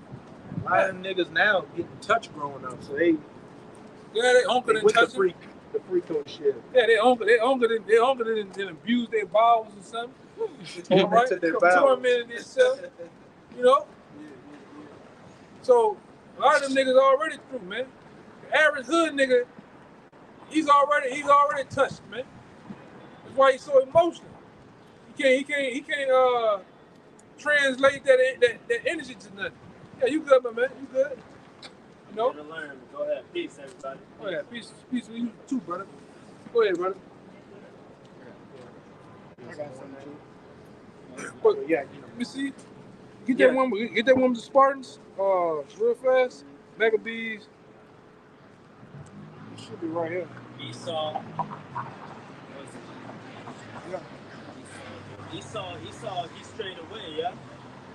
Right, that's the so-called white man today. So-called white man, right on, right on. Yeah, it's the so-called white man. DC. Come from DC? DC. Yeah, we got brothers in DC. Who? We got brothers that teach in DC. Yeah, somebody give me Are we? count. So go ahead. you don't mind, I hope I'm not interrupting. No, you good, brother. I have questions, like real quick, just because I'm on my way somewhere, but real quick, like somebody getting the DC. My father, man, he done drilled all the above inside of me. You know, he spent a lot of time inside. I became a student, undeclared student of Clans 13X. You know, through hip hop, yo, Wu-Tang, straight up, 5% Nation. So like when it comes to all the above, man, I haven't actually ran into the righteous teachings of Black Muslims. We're not Muslims. Started with slavery. Tell me, teach me. Israelites. Yeah. Teach me. What's up? What's your nationality? My father's black. My mom is Puerto Rican. My dad likes Puerto Rican women. Yeah, Parents. Double Jake. So look at that sign. Look at that sign. So you will be considered a Judite according to the Bible, right? Your mother would be considered an Ephraimite. Oh, right. Puerto Rican, because the word Puerto Rican just means rich port. That's what the white man called the land of Puerto Rico when he came. He called it a rich port. So how can you be a Puerto Rican? It means rich port. Rich port. And those Hispanics were easy as fuck to take over too and conquer. Right. On the real. Yeah. Other than that, everything for nationality purposes or the pedigree of a man or a woman is based on their father, their grandfather. Yeah. So whatever your grandfather, your father is makes you. Trust me, I claim what my melanation shows. What the sun gives me is what shows. You feel me? Right? So my mom was Puerto Rican. I got the hair to thank for that. The ladies love the hair. But my melanation and all the above, man, I just, I claim what it is, bro. The sun feeds all of us. The sun feeds all of us. That's the channel on YouTube for the DC camp. Thank you. Yeah. I'm here, man. I'm here. Y'all do your thing. Just so you know, there's 18 nations that the Heavenly Father created. 17 of them have melanin. So melanin is what makes us special. Each Indian people have melanin. Arabs have melanin. Can you name one great Arab? Can I name one what? Great Arab. Great Arab? Yeah, that's great at something like an Arab Michael Jackson, Arab Michael Jordan, Arab that's great at anything. I mean, maybe I haven't met enough Arabs. No, there aren't any. They're heathen. Our people are special because we're the chosen people of the Heavenly Father. There's dark-skinned people that aren't special at all. So our melanin isn't what makes it special. It's our connection to the Heavenly Father. And I'm listening. Can I record this too? Yeah, you go ahead. Yeah, my father would fucking. Yeah, you good, brother. Thank you, brother. Thank you for the wisdom. Yeah, no problem. I got a precept for me too. I'm gonna just what you were saying about the Latinos, the Puerto Ricans were easy to conquer. That's all in the scriptures. As the brother said, those Ephraimites are known as the so-called Puerto Ricans today, which they have evidence saying where they found about a couple of around 800 stones in Puerto Rico that had the Paleo Hebrew written on it. But this is Hosea chapter 9 verse 13. Ephraim, so-called Puerto Ricans, as I saw Tyrus, is planted in a pleasant place. And as the elder brother said, Puerto Rico means the Puerto Riches, because that Puerto Rico, the island, had many natural resources, and it was a beautiful island. But Ephraim shall bring forth his children to the murderer. To who? Those conquistadors, those so-called white people, Europeans, who are the biblical Edomites, and what? Coming to America. You got a lot of them up in New York thinking they'd find a better life, but they in a bad position, just like the so-called black people, so-called other Latinos. When they come to America, what are we? Second-class citizens. No matter how hard we try to, achieve things, there's always something in this society that's undercutting us. Yeah. Thank you. Yeah, but other than that, we the children of Israel based on the Bible. All right, and you can find a lot of that in Genesis, the 39th chapter, the 49th chapter. Right, the breakdown of the tribes. Right. Now what we out here to do is to wake up the elect of the nation of Israel and to make our people aware of the things to come. Right now, I don't know if you're a person that kind of keeps up with the news just a little bit. You can see what's going on in the world for as we know as in the Bible as the prophecies. Like you got Iran, Russia, China, all these nations getting into it because of what's going to happen. World War III, the war to end all wars. Right. With that being said, somebody give me the chips on it, all right? Because these are things that you got to be made known, all right? We out here to tell our people All right, the Lord and Savior is a so-called black man by the name of YAHAWASHI. All right, that chip right here is going to be declared in America. This is going to be the next money or the next currency. It's going to be put in your right hand and your forehead. Nigga, all right. I gone this far without a COVID vaccine. You know what I mean? I don't That's know. good. I'm gonna avoid that as much as possible. But this is how they're gonna make it to where you make a living. You wanna work for one of these corporations. You got to tag in, just to get in the building. You wanna go to the store and get you something to drink, get a bite to eat, and have that chip. Social credit. Bring it out. Your social credit score is gonna be based on that, man. If I can say, real quick. What they finna do? They finna turn a lot of these cities. They're gonna turn it into 15-minute cities, man. All right? What do you mean 15 minutes? Like 15-minute cities is gonna be broken down to where all your access and your different your whereabouts is gonna be having to be done in 15 minutes. The radius will take you 15 minutes to get it. You go to the grocery store, 15 minutes. Your job, 15 minutes. Like a smart city. Yeah. But you're gonna have to have that. You're gonna have to have that chip to move around. Cause that chip gonna have all it's gonna have your father, your mother's name, your blood type. It's gonna even track your whereabouts all the time. Banking information. Now, to challenge y'all, not to combative y'all. What is this evidence backed up by? Like, how do you know? Like, what is leading you? And yeah, technology's taking over. What is it that's telling y'all that we're headed that direction? Like, so you're getting this from the Bible. It's in the not Bible. From your whereabouts? It's in the Bible, and it's also from major companies like KBR, starting with them setting up through a company called Verichip. All right, Verichip is one of the leading companies that's going to come down with the actual chip that's like the size of a grain of rice. Out of that Whole Foods, though.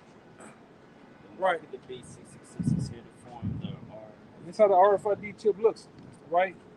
It looks like it's like the size of a grain of rice. What the fuck is you said? What's the company doing? It's called Verichip.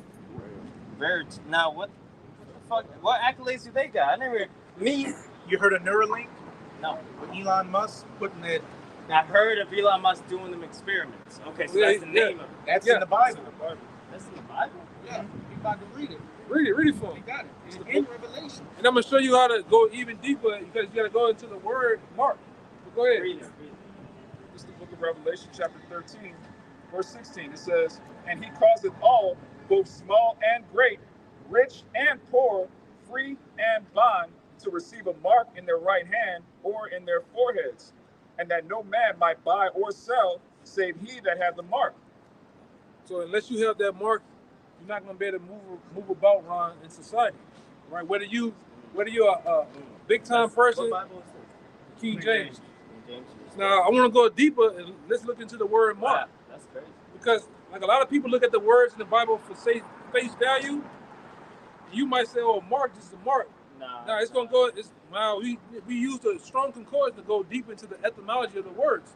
Now you look into that word mark. What year was King James Version written? What year was that written? Okay, it was first translated in 1611, but there's something other than that. But the point is, the prophet John the Revelator, he was on the island of Patmos. He received the visions of what we're living in right now. Thousands of years ago. 2,000 years ago. So he saw the internet. He saw chips being put in people's hands and their foreheads. He saw cash being replaced with digital currency. He saw that 2,000 years ago. And that's already happened. You ask about in our surroundings, what are we going to? CBDC, Bitcoin, cryptocurrency. And you go to Whole Foods. And see that thing that happened. Nah, you're right. We don't use the word, the code word because of YouTube, like striking our page. But that reason why they was giving the big pokey to everybody, that was to merge the med world, the medical world, right, in the banking world together, right? That's what it did. And it also didn't hurt, meaning they killed off a lot of people, a lot of old people that wasn't. You notice it was the older attack. crowd that was getting. Everybody dying was off. obese, fat, old, not in good health. Population control. Yeah. Prior health. Sorry if I'm fucking your video. Yeah, but it's just like this other guy, the guy that actually came up with the potion to that chip. You know what I'm saying? So let me ask you. You said they're merging the medical world with the financial world, the banking world is what that is. Now, even if you're uninsured, but they provide that for free, what is your like what? You're gonna be locked into the system because all this is going on. You know what I mean? Yeah. All this is going on servers. So now, like your identification is with. Right, because I can guarantee in the near future they're coming up with something called the Great Reset. Meaning they're gonna crash this system, this dollar system, the economic system. Yeah, everything's going digital. They're gonna crash it. That's why everything now. Yo, the fucking airport from here the airport from here to Louisiana, I was struggling in that airport. Why? Because it's all digital, no cash. Yeah. There you go. There you go. Damn. And that shit fucked me up, you know? And not because I'm a young dude, bro. It's like, but like I thought my cash would give me anything I need. You know, I like to drink. I got my vices. But guess what? But I couldn't even get nothing I wanted in the. They're slowly massaging it into the people. Because remember, at one time we had to swipe our cards. Now you can go to the counter, bloop, touch it with your phone, touch it with your thing. Sooner or later, it's gonna be this. They're gonna put the chip in your right hand. And that's how you're gonna get on a board on the plane. You're not gonna be able to get on the plane unless you got it. You're not gonna be able to move around in the society. Identification system. Yeah, the great what do they call it, the real ID and the Great Reset, because they're gonna do this. All debt during the time of the Great Reset is gonna be forgiven. If you go by taking getting down with the rules. Selling your fucking soul. Now if you don't under the Great Reset, if you don't abide by the rules, like all the stuff that you own is gonna be taken from you. You know? That's why, and like I say, everything's going digital. That's why all of the big major car groups, all right, GM, Ford, all of them have got on what banner? The Tesla banner. They want to make all these cars electric. Why do they want to make them electric? Because they're easy to control. I've been living in Hawaii for the past 2 years, man. Let me not to cut you off and no disrespect, but like I just want to give myself like I travel abroad, right? I'm here right now because I'm about to be traveling across Mississippi for the next 10 weeks. After that, I'm going to Puerto Rico. I travel across the water. I met a lot of people. I've seen different walks of life. You know, I've been in Hawaii for the past 2 years, but I'm originally from DC. So I've been mad impoverished, bro. I've been like through the struggle, and that's where I come from is the struggle. That's, if anything, what led me to taking a position in which I'm traveling and getting paid to travel, because I don't got much back home, so now I'm taking the job where I travel. I've seen a lot. I've seen vibes where, like in Hawaii, niggas are just genuine people. I've been compared back here on the mainland. Hawaii's in USA, but on the mainland it's way different. They're like, you guys are necessary, bro. You guys are not necessary because education is lacked here on the mainland. Yeah. But you go somewhere like Hawaii in the middle of the Pacific Ocean, it's like really just aloha. That word aloha, when you hear that shit, it's just real, bro. It doesn't matter what you are. About Hawaii earlier. As long as you're a real person, you're a real fucking person. You know what I mean? And like everybody's treated like, you know, it's like niggas want to show you to the nearest, we want to show you a good time, you know, and it's a certain value of life that you don't get to see when you're here.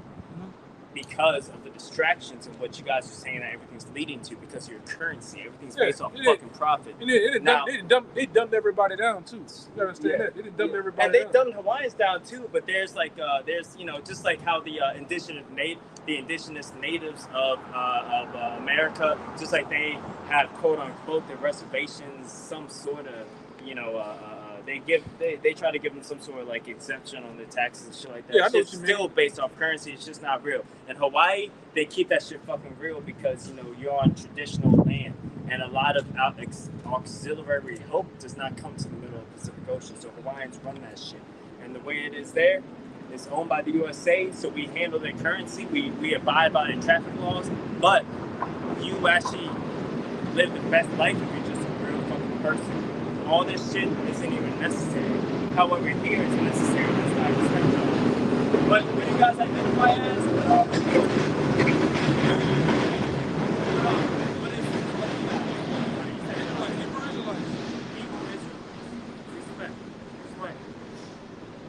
you won too, though. You won too, brother.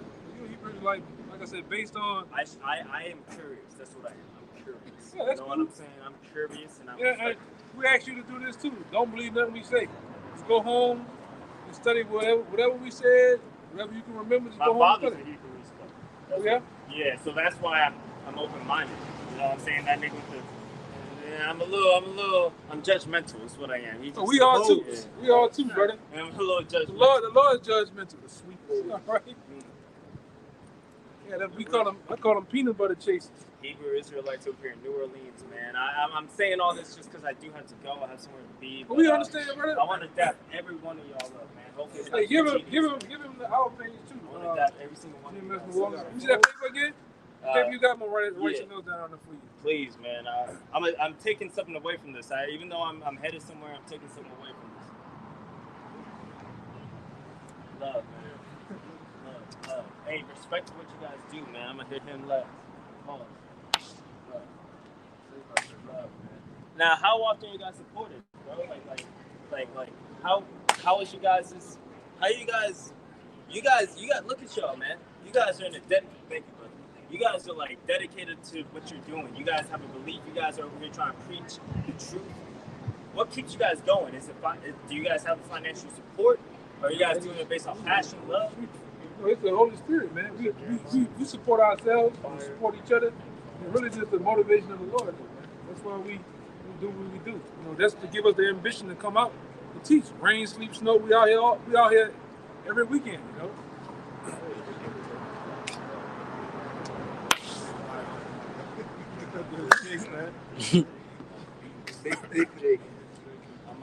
Hey, I support you guys, man. I'm gonna say it like that. I don't got all day, but I support you guys. Hey, one more thing I want to say. You know, Whole Foods. Whole Foods. You've been there. You see how they got the Amazon. You can go there and either pay with your card or what. Get the Amazon One Palm Pay. I don't know about that. Next time you go to a Whole Foods, look at where you check out. They're gonna have something where you can put your palm over fingerprint type shit. It scans your palms. The next step. I didn't even know, bro. That's some crazy shit. Got Whole Foods on Barone. Now you're saying that's gonna be the next. That's the next form of currency. That's the next form of identification, and they're gonna use that again. Okay. Whole Foods is doing that already. Let me see that. Even this, man. Even martial law gonna be. They're gonna shut this place down, man. They're gonna put a lot of people at FEMA camps. Everything, man. Let me tell you about something right now. I'm a light-skinned nigga. I'm a young, healthy, light-skinned nigga, bro. I work for a company that does completely unsupport what I'm doing. But, you know, I hate to say, I'm making money based off the society. I'm making money based in a way like where we're fucking headed. But I'm in a position where I recognize the value in what we all fucking like. I know this shit. Even though I'm a part of it, you know, trust me, I use it to my advantage as much as I can. Especially I hate to say it, but unfortunately, it's like say that. Use the world but not abuse it. It's so fucking hard, right? Because like, bro, like I work for a company among seas, man. I'm fuck, man. And if you don't mind, man, like, you know, maybe this part try to. I don't know if you guys post it on YouTube, blur my face out at a certain point or something, but like, you know, I'm saying like this, man, I'm working amongst a lot of white people. I work under a company that's owned by white people. But trust me. We all do. We all do. It's almost inevitable at a certain point, but trust me, bro. We in captivity. Trust me, man. I recognize that, and I'm, as much as I'm disappointed by it because I have to follow a certain thing based off having to keep my pockets full when we consider value, we consider money. You know, trust me, I'm with y'all, bro. I don't know how else to say it. Love, hey, y'all love. If anything, I might see y'all in a little bit, bro. All right. But it's a pleasure to meet everybody, bro. Love. Shalawam.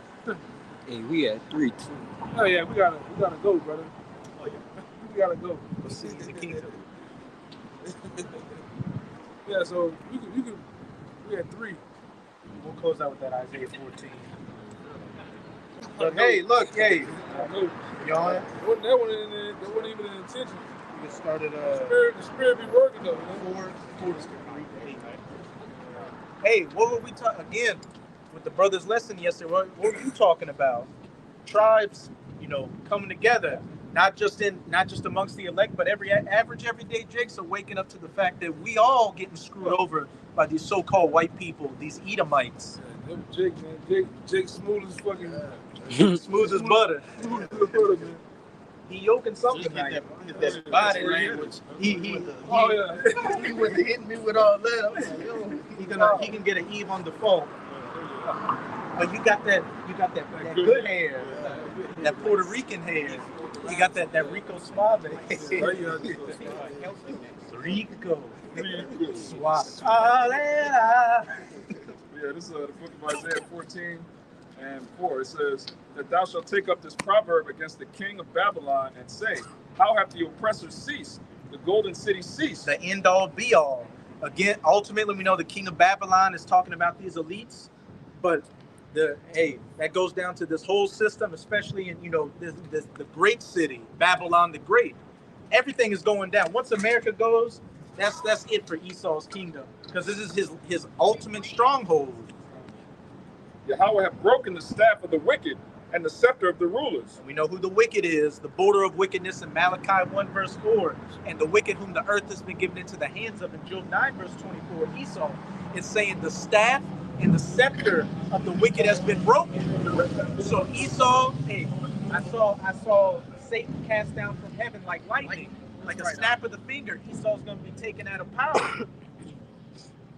He who smote the people in wrath with a continual stroke, he that ruled the nations in anger, is persecuted and none hindereth. The chemtrails, the wars, the GMO foods, democracy, feminism, capitalism, everything that this Edomite promotes being taken down, that he used to oppress the people and make the people mourn through his policies.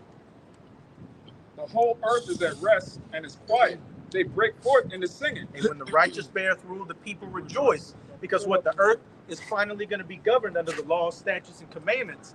And while that first 1,000 years is going to be hell for these heathens, after that 1,000 years, after the kingdom is built up, they're going to see a righteous rulership. There's going to be no pedophiles running around, no chemtrails, the clean air, clean food, the family structure being back in order with the man at the head. Everything just going to be perfect. It's going to be like the Garden of Eden, but for eternity this time, and even better.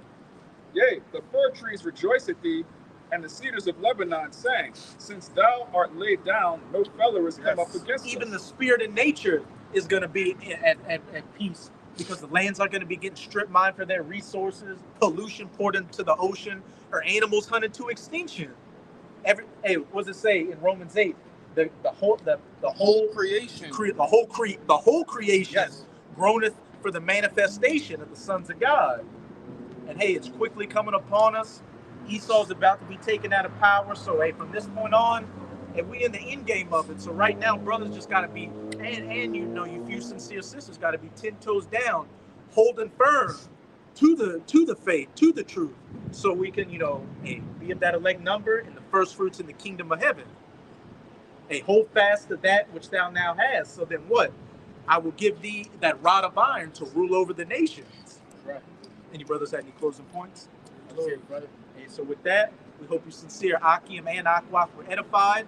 And again, as always, we're going to give all praises, glory, and infinite honors to YAHAWAH, bahasham, Yahushai, bahasham, Kodash. Double honors to the apostles and elders of Great Millstone who rule and teach well. And peace and salutations to you, sincere Akim out there, pushing this word in truth and sincerity to the four corners of the globe. May you brothers endure until the end. Abba-ba-ba! Abba-ba-ba! Abba-ba-ba! Abba-ba-ba! Abba-ba-ba! Kwam Yasharala! Shalawam!